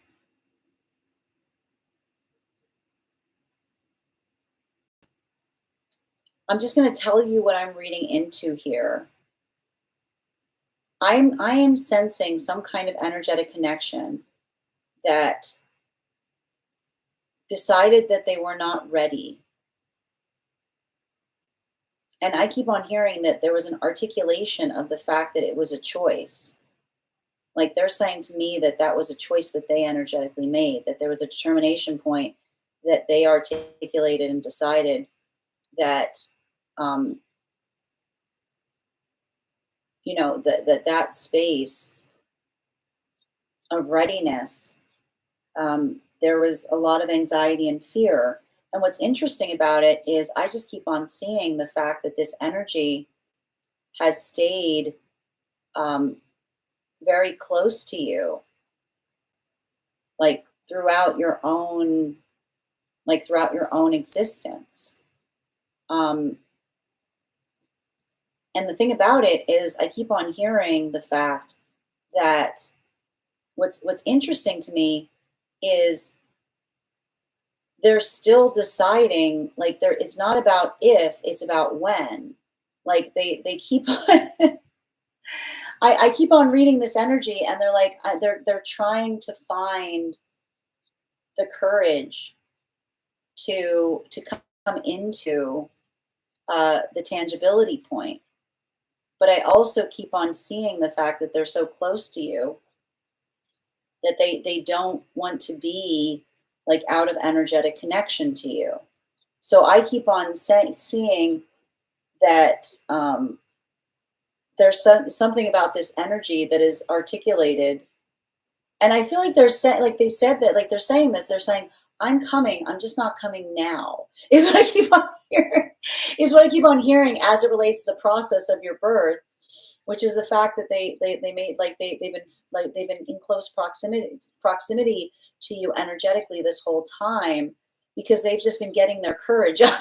Like they've been like amping themselves up to to kind of join you in the terrestrial space. And there's something about being able to act as an energetic guardian for you, to kind of be able to build into that space of um moving, like being with you in the capacity of an energetic guardian, but not in the tangible space, that has been helping them find their energetic courage to be able to arrive here. So that's what's interesting about it, because I just keep on seeing, like they're saying to me that they haven't left you, they haven't left your side for a minute, and they still have every intention of coming into the, like I keep on hearing them say, like, I can't wait to meet you, but when you meet me, it's going to feel like you've always known me, because they're saying that there's something about when you see them, when they arrive, you're going to immediately feel that energetic connection, because they're going to say you're going to know me, because you're like, it's going to feel like I'm going to feel familiar to you, because I've been with you every step of the way. I want to give you some bottom of the deck energy on this. Yeah, and it's interesting too, because it's saying to me that what's interesting about it is I can even see them saying, like, you know, they've never left your side, but that's the thing about it. It's hard for you to disambiguate their energy from your energy, because you guys are so, like, because you're so energetically linked. So there's something about that arrival point that is going to potentially feel like a profound moment, because they're saying to me that it's like the welcoming in of an energy, but the feeling like you've always known them. right? Like it's a lot of like, it's feeling very karmic, but it's feeling very karmic in a positive way because, they're saying, like, I keep on hearing the message, um, you'll meet me for the first time, but it'll feel like you've known me forever because you have. Thank you so much, Haley, for having that reading with me. And if this message connected to you as well, it's very common that those that need these messages are here to receive them. We are doing personal readings right now. The list is closed, but if you'd like to be on the list for tomorrow, you can do so, and you'll be the first person read for tomorrow. We're also at 127K likes. When we get to 50K, I'll be gifting a reading back to the collective. So make sure you're tapping that screen. We'll get to 150K in no time. Next person we're reading for today is Bex. Bex, if you're here, can you respond in all caps? Let me know if you'd like a general reading or if you have a specific question you'd like me to answer. And I'm just going to take a minute to read over some of the comments that came through as I was reading. Hi there, Larizen. Girl, everything we have is, if it's a gift, is always a positive. But again, we could always do a reading to understand why you have a negative association with it. It's positive. It feels like it helps and supports you on your journey. Hi, Rebecca.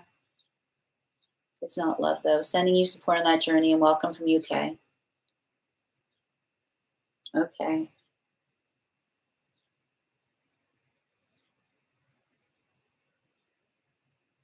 And the next person we're reading for right now is Bex. Hi, Bex. How are you doing today?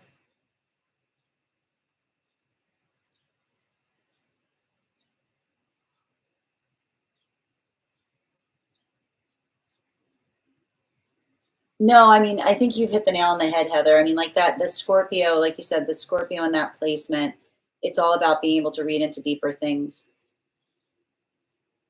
But not like, again, not over, like I keep on hearing, not over digging into things that others aren't putting as much like intensity upon, right? Saturn and North Node Gemini. Oh, there. Okay, thank you. Yeah, Saturn and North Node Gemini. So that's like the twin that you'll know in time. That's really cool. Thank you for confirming. Thank you for confirming the reading, Haley. And Rebecca. No, you didn't miss anything. You're fine, dear. Thank you, Danielle, for the follow. I've wondered if they might manifest as a child of mine one day. It's feeling very much like that. Or the arrival of a child very close to you, that when you see them, you're going to be like, why do you feel so familiar? Thank you for the compliment, Holly. And thank you for encouraging everyone to tap the screen, sended. The list is closed today, Morgs, but if you'd like to get on for tomorrow, you'll be the first person read for. And Dr. Aluya, thank you for the follow. Hi there, Bex. I recently had a spiritual awakening and realized I have a lot of trauma with my sister. She's having difficulties with her daughter, and I put boundaries up with her. I need help on how to proceed. Oof, okay, I got you, dear. And just a reminder to those joining us, we've got 2 more readings today, and then we're going to move into 1-card readings for subscribers. Okay. Can I please have 3 cards for Bex? Thank you. And 1 more, please.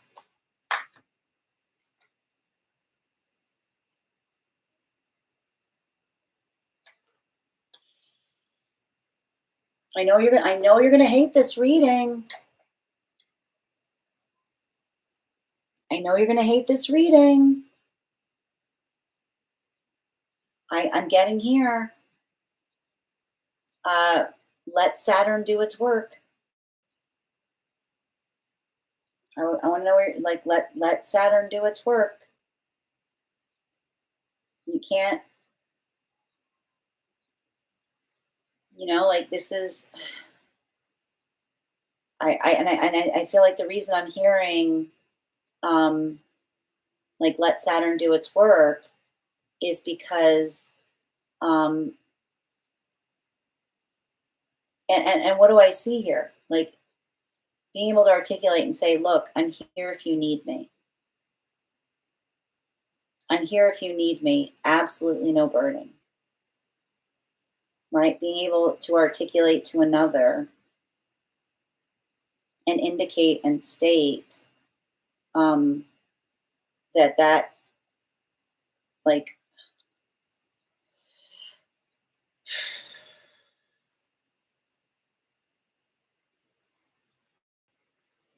I and the reason I'm seeing this here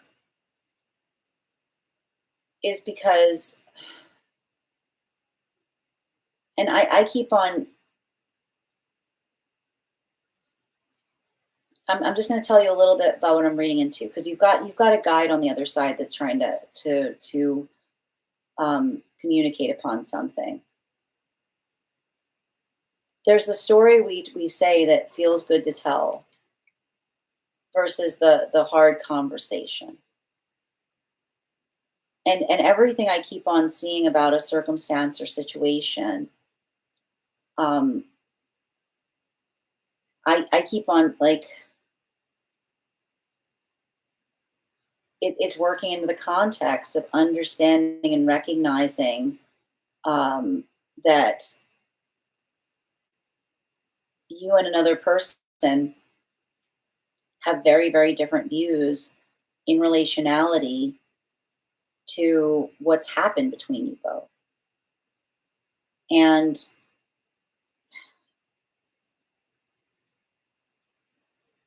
I see one energy that is like, and here's the thing, and you can usually, and this is what usually happens in situations like this. Um, you know, perfect is not found. Perfect is made.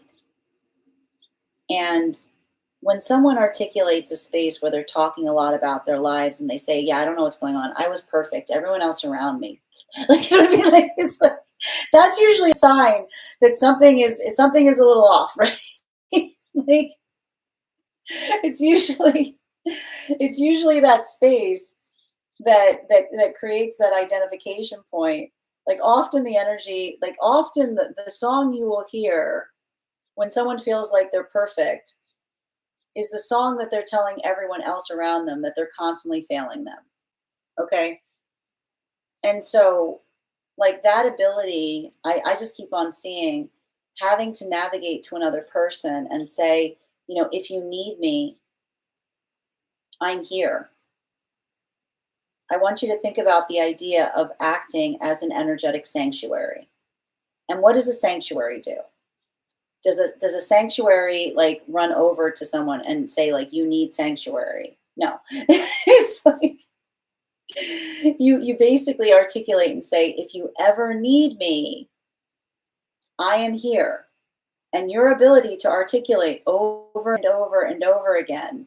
This is why I kept on hearing, let Saturn do its work. Because if you're feeling like that sense of identifying and recognizing that there's something there that's fraught, that there's something there that's difficult, that you're worried about another person because of the expectations that are upon them, the ability to articulate to another and say, you don't need to give me explanation. You don't need to talk about anything. Anything you need, just know I'm here. And that doesn't require an explanation. Like, something about you just giving someone, not telling someone what to do, but just basically saying to them, I want you to understand that I am here as sanctuary if you need it. Sometimes that's a gift that we need. And I'm just seeing like that ability of saying like what you can offer another person is saying, I am a judgment free zone, right? Like, I am a space that you don't need to come here feeling like you have to answer questions. I am just here as the energetic support. Like, I feel like that's an ability to navigate the need that you see in another while also offering something in such a way that it doesn't feel like it creates a further rift between you and the relationship that's already fraught between you and another person. Because I keep on hearing something about you, articulating and acting as sanctuary, saying to another, I'm here if things get too intense. I understand. And I also understand that you don't need to explain. Bottom of the deck. Because, and I think that this is what's important. Like, you know, the difficulty, the difficulty aspect of this is, like I said, I see some kind of, and this is all we can do. Um, the ability, like, I keep on hearing, like, he said and she said is really convenient, right? And the ability to, like, the ability of another person to describe us.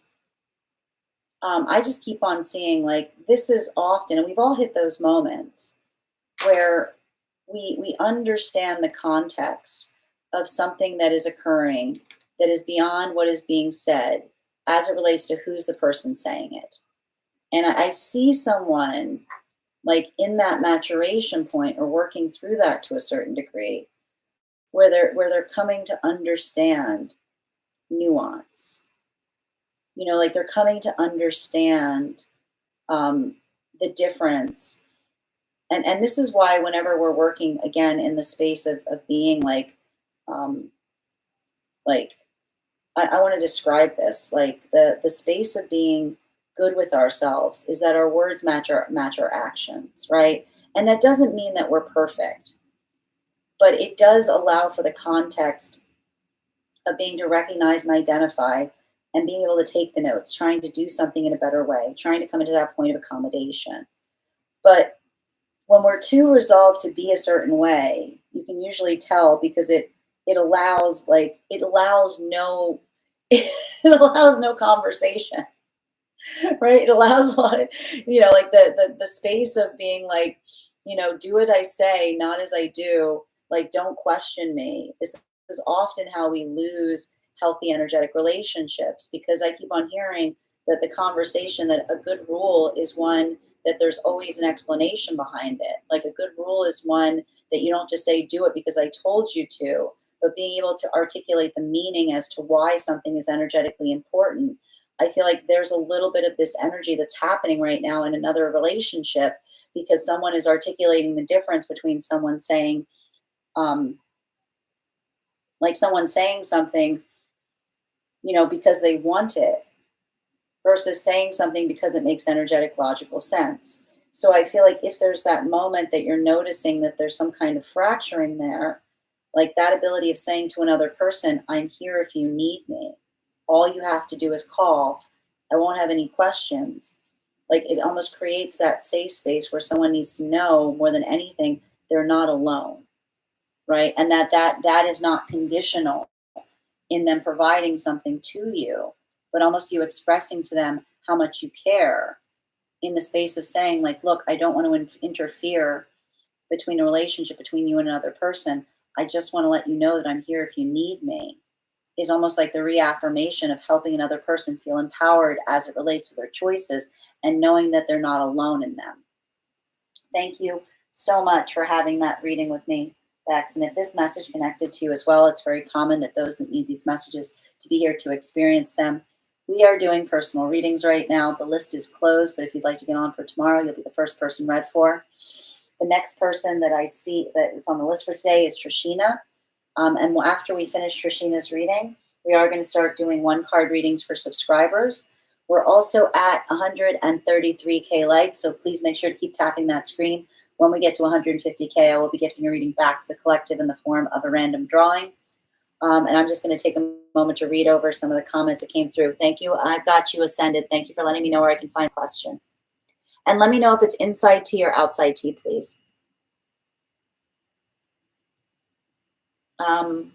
She's having difficulties, and I put boundaries with her. Yep, how to proceed.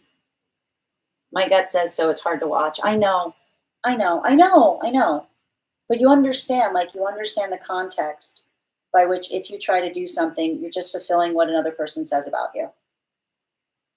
You know, like, I see it even here. That's why I keep on hearing, Let Saturn do its work. Hi there, Amber. Hi there, Hannah. Kelly, thank you for the follow. Tough asks, but definitely heard. It's hard to be there for folks and not judge, tell her what to do. No, I can see it. But that's why I keep on seeing, like, think about how you can act as sanctuary in a situation, which is saying, like, look, and here's the thing with the sanctuary, right? You're willing to do that work, but you have to take your shoes off, right? Like you're present you're present in a situation, but you're also holding your energetic standards, right? Like that compassion is one that says, I'm always here to do the work, but I'm not going to be here if you're not going to be able to be, like, if you're not going to honor the sacredness of each other's energy. Like they're saying, like, think about yourself acting as an energetic sanctuary. I think what's going on with her daughter triggers parts of me that were hurt by. No, I see it. Like, and that's the thing that I keep on seeing that's difficult, because I see you like wanting to rise to the defense, right? I see you like wanting to come into that space. But that's why I'm seeing like helping another person feel empowered, right? Not fighting their battle for them, but saying, like, whatever you choose, like, I stand with you, like acting as the energetic sanctuary that says, like, I'm trying to work into a supportive space. Like anything you need, I'm here, but not stepping in is what I keep on seeing. Hi there, Tashina. Hi there, Yaz. Yep. Oh wait, am I okay? I got you, Tashina. Oh, I'm sorry. So you said that you had the note in the place with the P. So when I say inside T or outside T, it means, is it something that I can share? Is the note something I can share with the collective, or is it something between you and me? But it seems to me like you're already posting it here, so I think that that means it's in. Do I need to go back? Is this the whole thing? Do I have to go? Is there anything else I need to check there for? Hold on.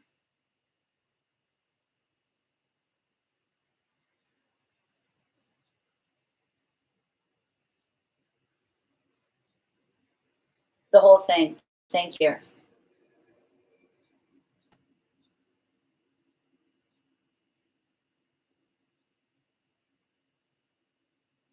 Just bear with me a moment, friends.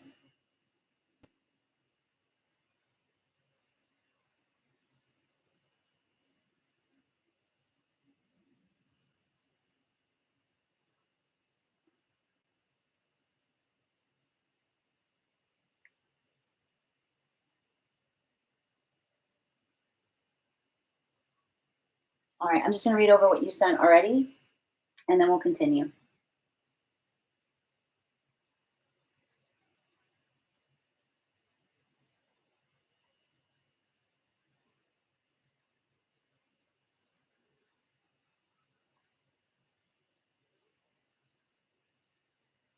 All right.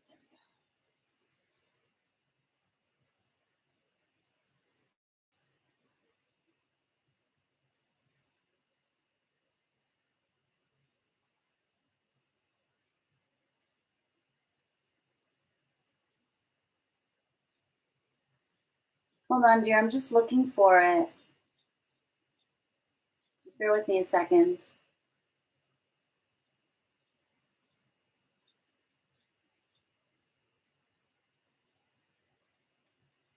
All right, there we go.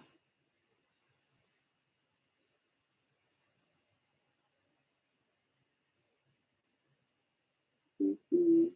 All right, I'm going to read over what you sent here now while we wait. Ah, there it is.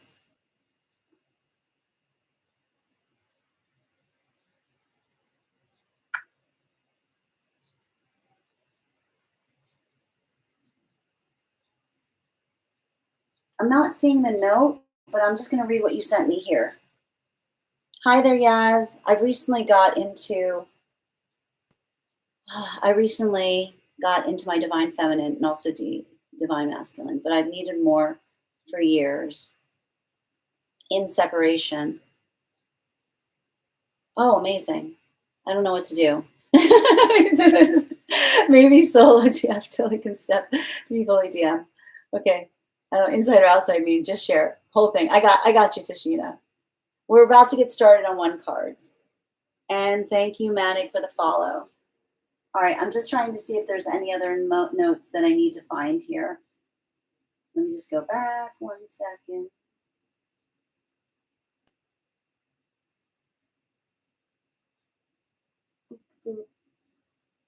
All right, Tashina, I'm not seeing the notes. Oh, wait.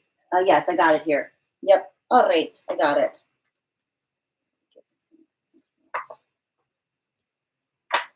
Okay, thank you.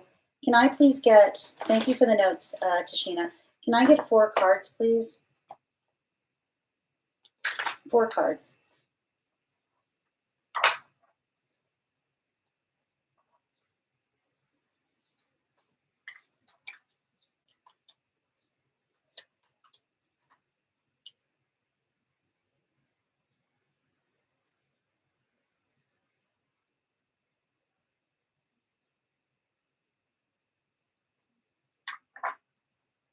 So the one thing I'm seeing right now is, and I think that this is really important to note, a healthy spiritual journey is not contingent upon the energetic counterpart being on the exact same journey as us. And I know, and here's the thing about it, like, this is why we talk about the fact that a spiritual journey can sometimes feel like it's very isolating, because sometimes we hit those moments or modalities that it says, I would like to share this with someone. But then we recognize and identify the gift that comes towards us in the space of, I keep on hearing, like, being in communion with the self, right? Understanding something that it affects us in a profound way, that another person may see something completely different. And I keep on hearing that there's something in relationality to the connection point between you and counterpart that has to do with the fact that we can honor each other's mysteries. And what does that mean? Like, honoring each other's mysteries means effectively that we don't have to necessarily be in a space where we see something and be like, that's what that means. Oh my gosh, that's what that means. Oh, you know what I mean? Like, it doesn't have to be that space where we feel like, either another person gets it or they don't. But it's holding into the sacredness that we live into. We exist in a space where we're all receiving something that is uniquely for us in different ways, that in itself is unifying. And the important thing about that is, when we're in a space that we care about each other, our job isn't necessarily to feel like we have to be like this. Like, if you're not seeing what I'm seeing, then we must be out of alignment and everything's going to no, that's not what it means. We protect each other. We honor each other's journey. Being in alignment does not mean we're waiting. Being in alignment doesn't mean that we're waiting to counterpart going, are you seeing what I'm seeing right now? Are you seeing what I'm seeing right now? Are you seeing what I'm seeing right now? It doesn't mean that. It's honoring the space where there is no waiting, because we recognize that we're not waiting for another person to connect to their own spirituality through our spirituality. It's honoring the journey that we find each other on. So the question I would say is, don't look so much as that feeling of arrival, or that feeling of waiting for another person to come into the space where they're feeling the same exact things as you and you're energetically connecting, right? Because sometimes that creates like hyperfixation. That can actually create like a lot of anxiety related around connection. But rather, the space of honoring each other's journey, does not mean that you're waiting for another person to get to where you are, because there's no qualifier on where we are. We are all exactly where we need to be in our journey. So that modality of understanding and honoring where you find one another, I would say, like, let that be the condition by which you build from. Are you acting as energetic protector? for where you find the connection towards your masculine counterpart right now. Bearing in mind, this is not based on gender, but what it feels most aligned to. Honoring their journey does not feel like it's waiting. It's not like saying, like, when are you going to show up here? When are you going to get on the same page as me? It's holding the page that they're on sacredly, right? It's recognizing that that page, even when they arrive to it, they're going to see different things on it. It's not about waiting any point. It's building into the context that everything is perfect at this moment. So if this is the energy that you feel is also doing that work likewise, honoring your journey, respecting and holding into accountability. And that doesn't mean that you have to feel and think the exact same things, but you hold it in a space of sacredness. Then I want you to think about kind of building into the presence of that connection that allows for that variation, but also being unified in the same context. Now, if this is a situation where someone is negating you, if this is a situation where someone's saying, like, I don't believe the experience you're having, or this is like, or they're pushing back against it, then that could be an articulation of a moment that requires separation, because it's not the space of being able to inhabit the same reality, but someone that feels like they're trying to move you further away from something that feels like it's fortifying to you. So I want you to think about, I don't want you to think so much about feeling like your ability of working through any feelings of separation are going to energetically be resolved by in the sense or in the space of coming into counterpart that helps you feel less alone.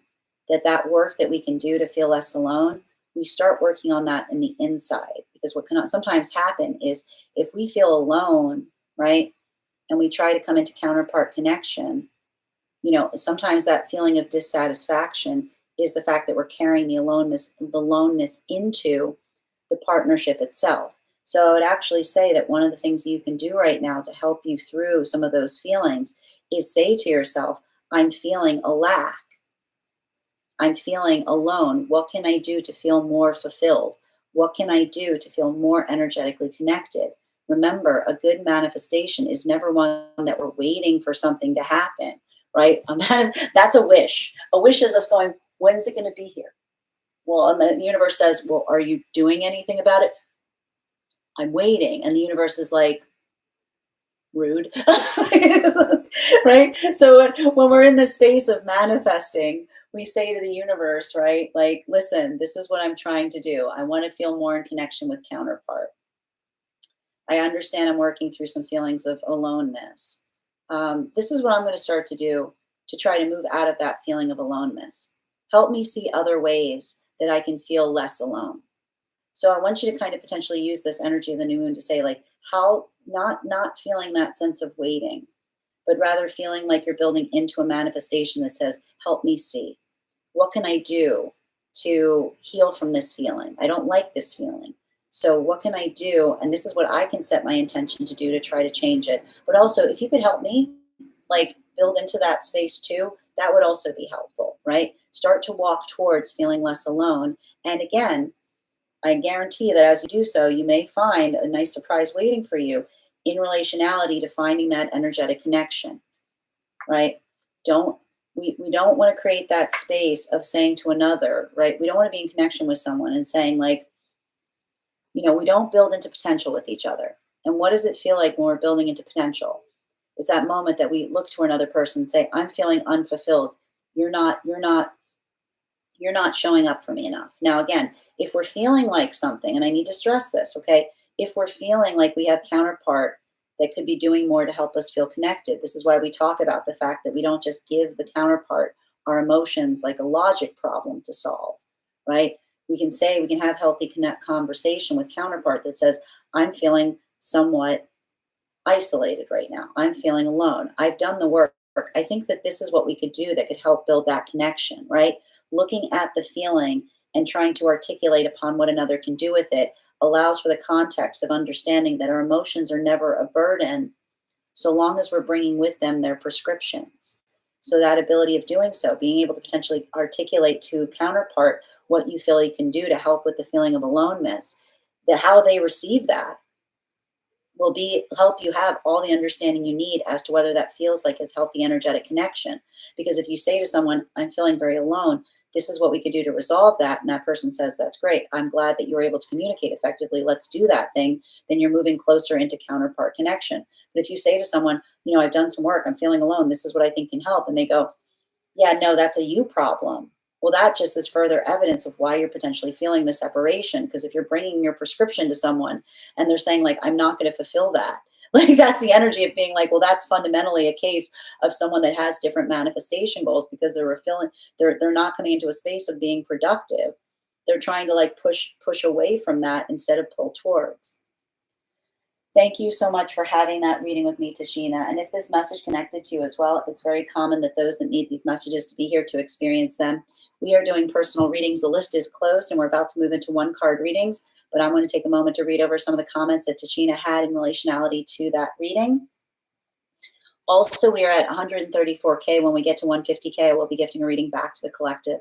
So thank you guys so much for being here and tapping that screen. Also, when you tap the screen, it encourages others to also receive these messages. Hi there, Bexka. Hi there, Amber and Kelly. Thank you for the follow.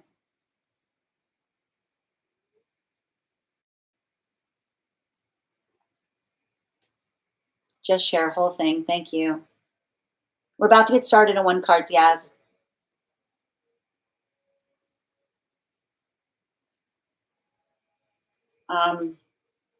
I feel so alone. I thought him awakening would connect the and being unified in love. Again, our feeling of connection should not be dependent on another person energetically awakening. It's identifying and recognizing the source of what we can heal. I'm never a priority in their life. Well, and that's a perfect example. So Tashina, that's something that you can say, I feel like I'm not a priority.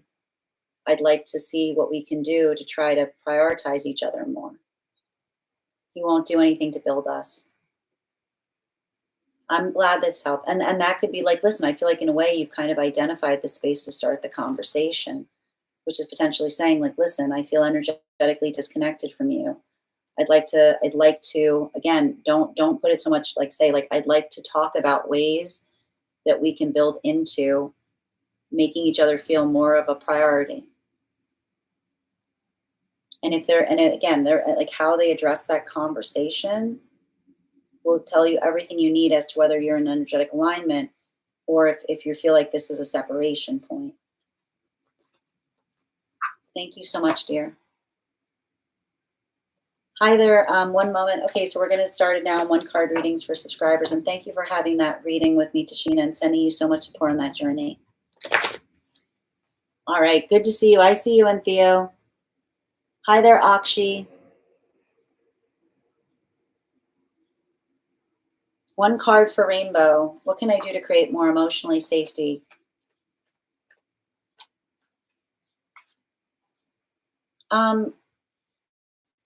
Make sure that you're articulating honestly about how you're feeling. Make sure that there's clarity in terms of what the expectations are in a relationship. Bottom of the deck. Also be conscientious in relationality to what their needs may be, right? We never want to be arriving in a space of saying identify what feels like it's manageable. Because something I'm seeing here, working through what it is that your energetic aspiration is, make sure that you share the same manifestation goals as it relates to what a friendship looks like. Because I feel like there might be a little confusion that's happening here between blurring the lines between what that looks like for you versus what they're energetically expecting.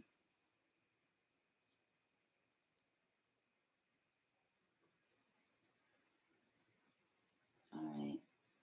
Angel card for Ruby. Angelic led career month of May, please. Fine tuning. There's no right now. There's just a not yet. And being able to articulate and get a takeaway saying, what can I do?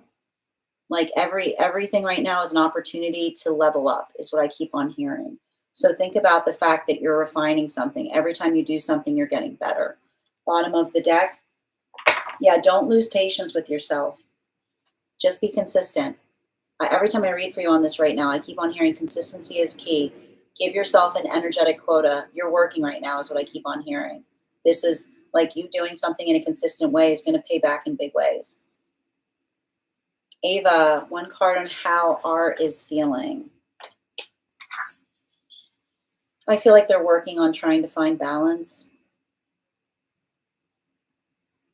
Working on trying to find balance.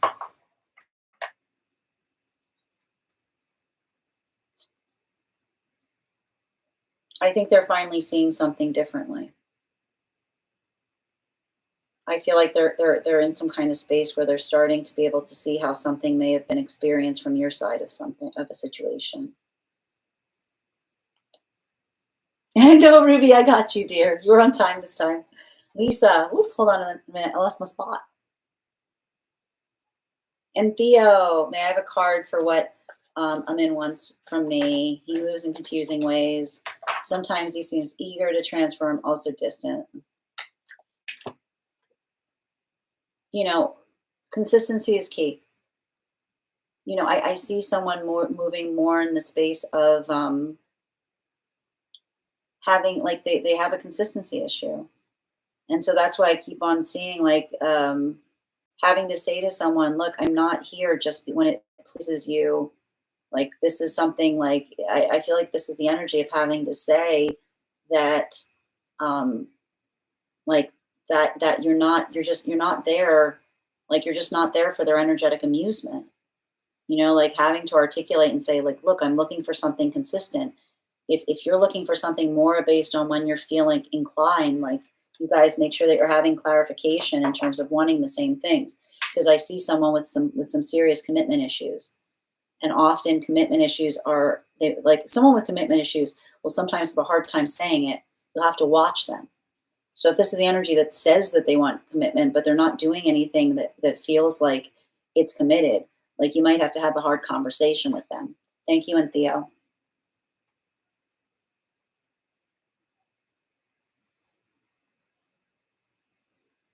Lisa, is there anything I'm not seeing clearly right now?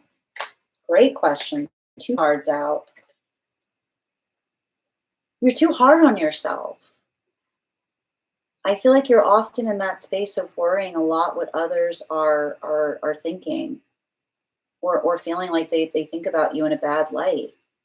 Um, you know, I keep on hearing assume others, like, it's saying to me, like, this is something that you're healing from, like that space of doing the best that you can and assuming everyone else is doing the best that they can. Like, it's allowing for a lot of compassion in. Yeah, I feel like you're healing from a lot of energy that was around you that was more in a fear mindset. You know, and the thing with being in a fear mindset is, like, you know, it's creating a lot of that, you know,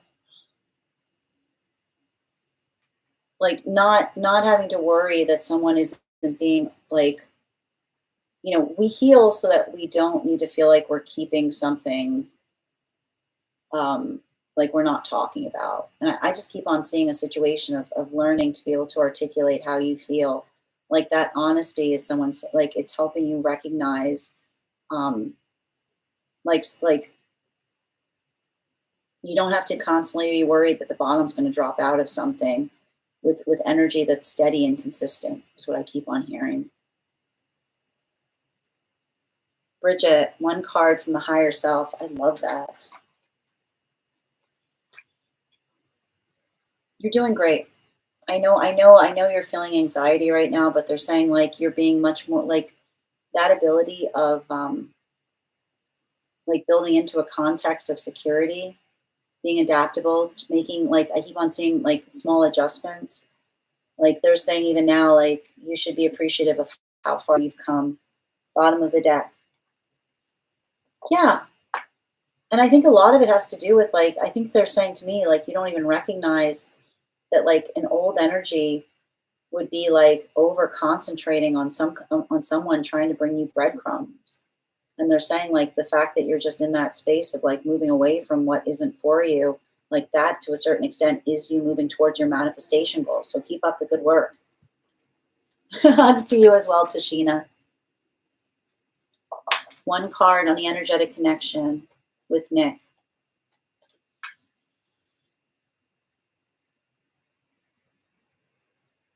I mean, I feel like you guys, yeah, I feel like there's something, where are their Pisces placements? You know,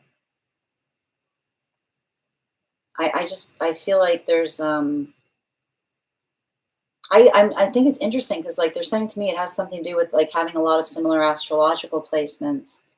Um, but there's a lot of that. I keep on seeing like there's a lot of that gravity between you both. Um, and there's like an openness there. Hold on. Yeah, there's like I see it. Like there's something about um, an open mind. You guys have an open mind in the same way, is what I keep on seeing, which is like you almost approach the world with like a sense of curiosity. Thank you, Haley. Hi there, James. Sister, I got you. One card for sister. Just work towards like solution focused, not problem oriented. You know, no hard feelings right now. Like we're doing a lot of this work with the Scorpio full moon, letting go of hard feelings, identifying and recognize what it is that we're trying to change. Continue to do that work. Susie, highest priority messages from Spirit, please. Same. Like let this be the time. Like let this be the month that you set those new practices and standards for yourself. Consistency is key. Yeah. Whatever this is that you keep on saying you'll find time for, you're not going to find time for it. You have to carve out the time. So just like, don't like, let this be don't say I'll get to eventually. Like, let that moment be today. Minnie, one card on energy outcome for me visiting solo for a few weeks. Ooh. I feel like you feel very connected to the place. I'm not sure if you've been there before, but I almost see like I see almost like immediately planning your trip back. Like, like I see you being like, I don't want to leave. Bottom of the deck. Yeah, I see something like it feels like there's a deep energetic connection there in relationality to feeling very connected to the place. This could even talk towards like potentially having some kind of past life connection there, like some kind of feeling of familiarity. Shmush mush, one card general, please.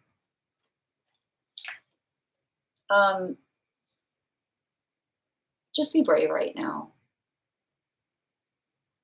I'm seeing something about having to like speaking like it feels like a lot of heart chakra clearing, which says to me like talking about something that matters, finding that ability of doing so, being the voice of reason. It's sometimes not easy, but like I keep on seeing like that ability of doing so and articulating through it is like what allows for breakthroughs. So just you know, like it almost says like take the like whatever like make that introduction, like introduce yourself to someone. It feels a lot like kind of coming into your bravery. Ella, one card on Jay's sincerity with me versus being influenced. Oh,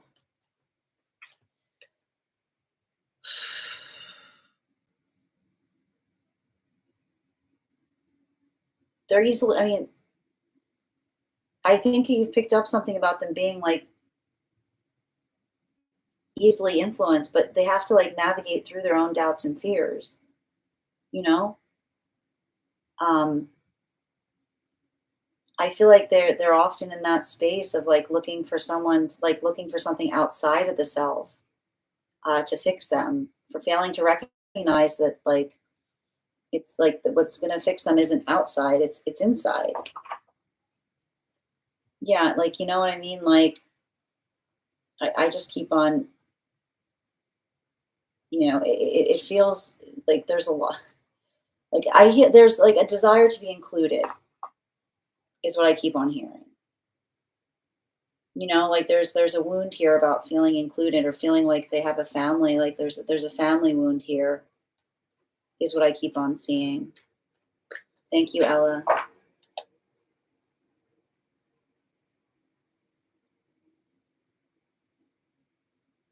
No worries, Heather. I hope that helps. It's wild because every job rejects me, brings me a job I want even more. Exactly. There you go.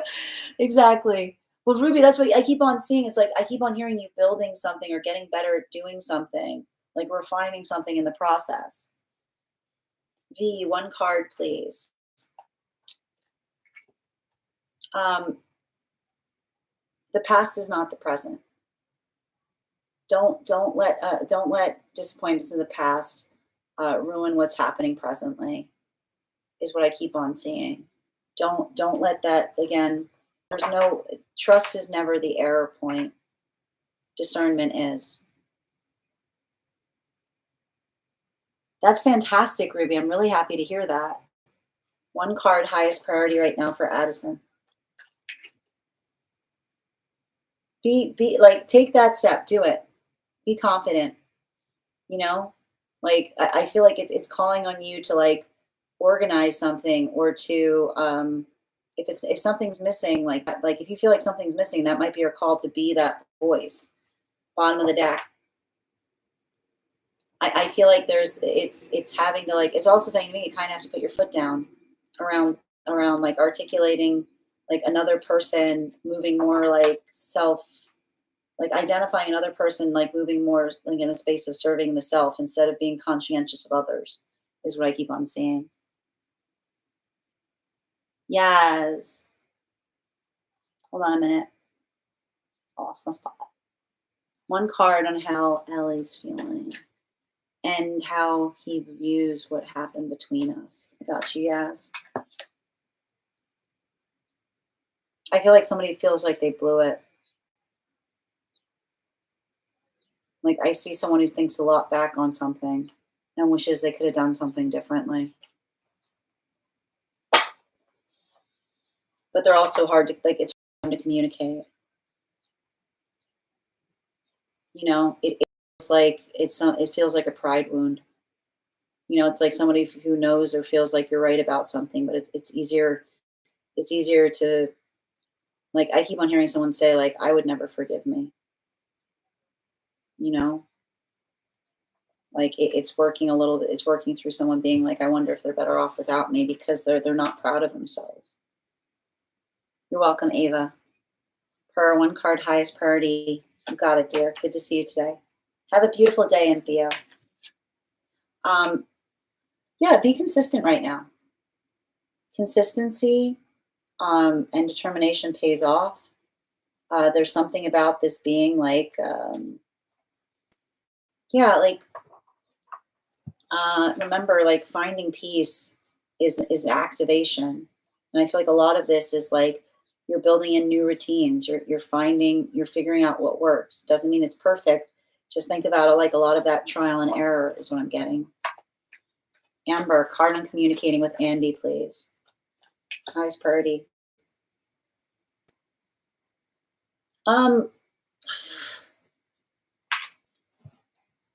It feels like I see someone that's just like doesn't think about things. Like they don't think about what they say. It's giving me a little bit of Sag energy, like foot right in mouth.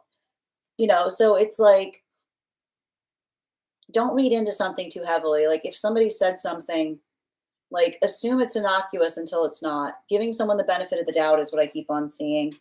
Yeah, because I just keep on seeing like there's a little bit of it's clumsy, like someone who says things but doesn't realize like how it might have been like like how it might have been interpreted. It's like I keep on seeing. So don't overread into something. Like maybe just like like it says to me like there's something about giving someone the benefit of the doubt in something or giving someone the opportunity to explain themselves. You're welcome, Lisa. You're so welcome, Bridget. These are one cards for subscribers, Sarai, if you'd like to become a subscriber. And Theo, thank you. Yeah, it seems silly. I just like him so much, and we have so much to vibe and a magnetic connection. But no, the breadcrumbs are not okay. Exactly. Have a beautiful day, dear. We both have Aries moon. I'm Scorpio with Pisces rising. He's Gemini. Oh, no, thank you. No wonder. Well, that explains it. You're so welcome, sister. Gray, you're always on point, but especially so with that. I've been procrastinating moving. Oh, I'm glad to help, Susie. Hi there, Lewin. Carve out that time here. You're on point. You're so welcome, Shmush. Heather, one card on love, please. It's transfers. Don't get mad at yourself. Everything that's for you is ahead of you. It's not behind you. I want you to write that down. Everything that's for you is ahead of you. It's not behind you. You haven't missed anything. Just work on what's productive. Healthy energy does not require perfection. It requires adaptability.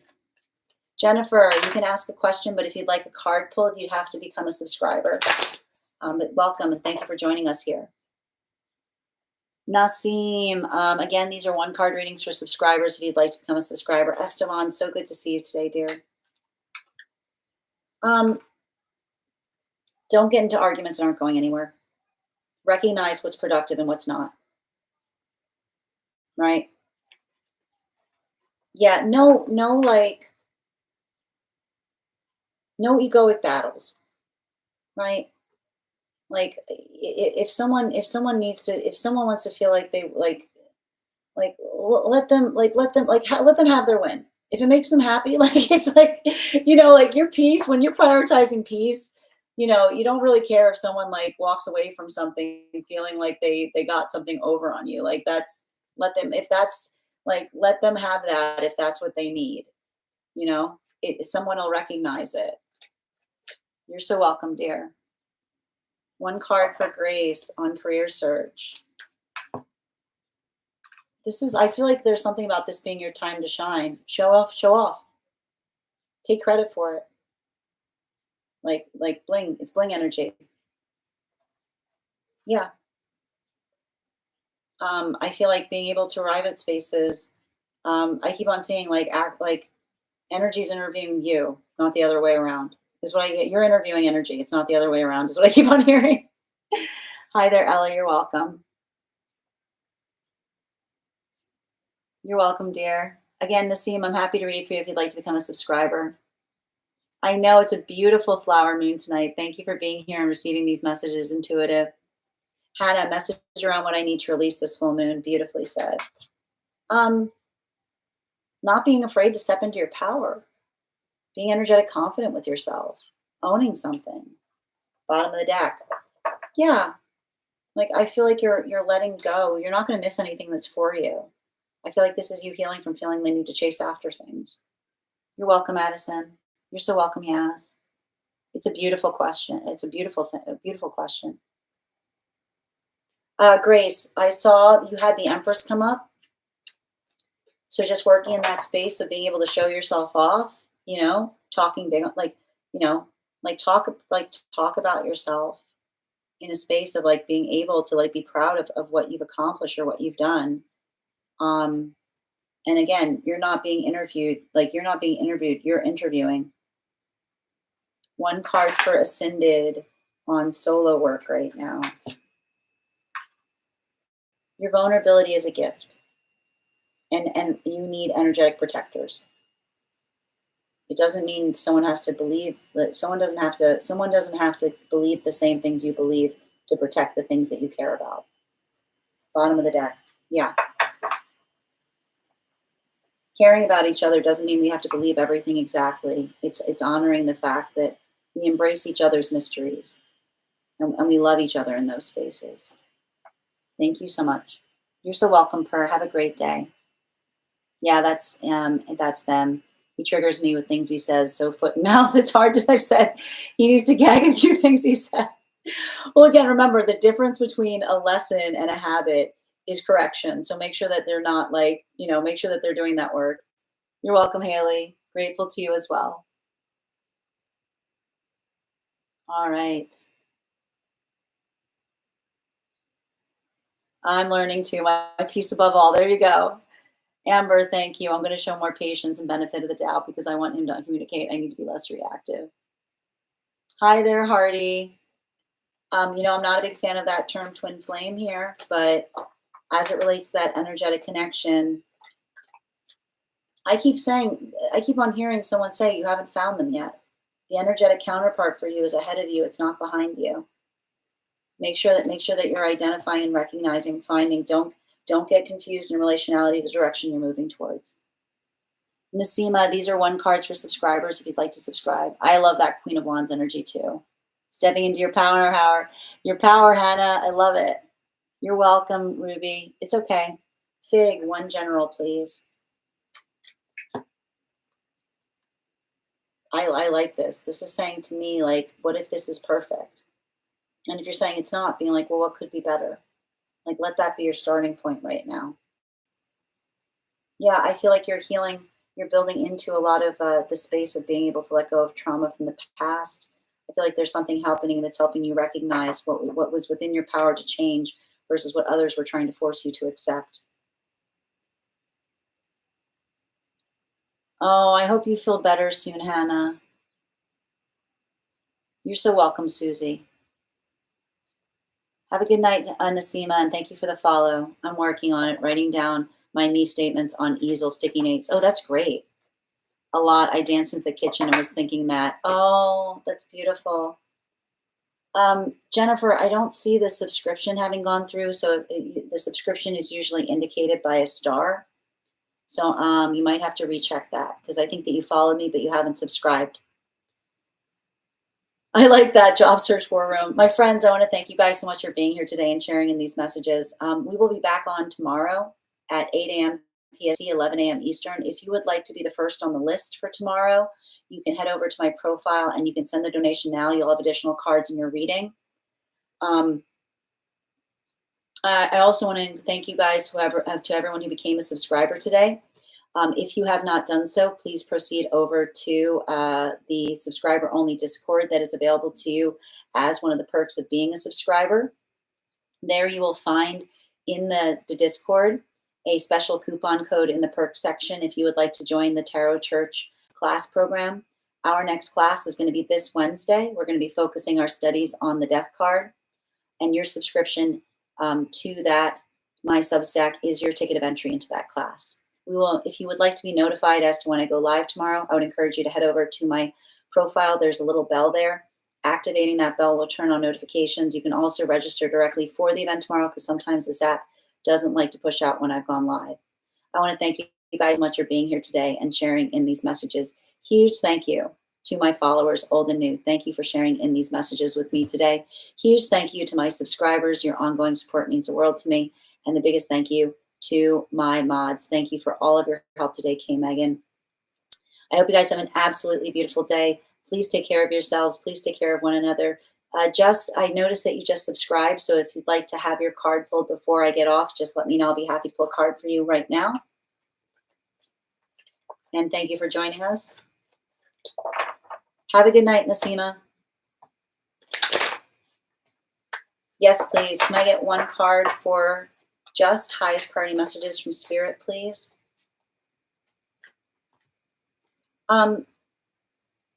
Remember, healthy manifestation is not waiting for someone to change. It's seeing that change in action. So make sure that as long as you're articulating your feelings in a way that you're not giving them as like a logic problem for another person to solve, then you owe that back as well.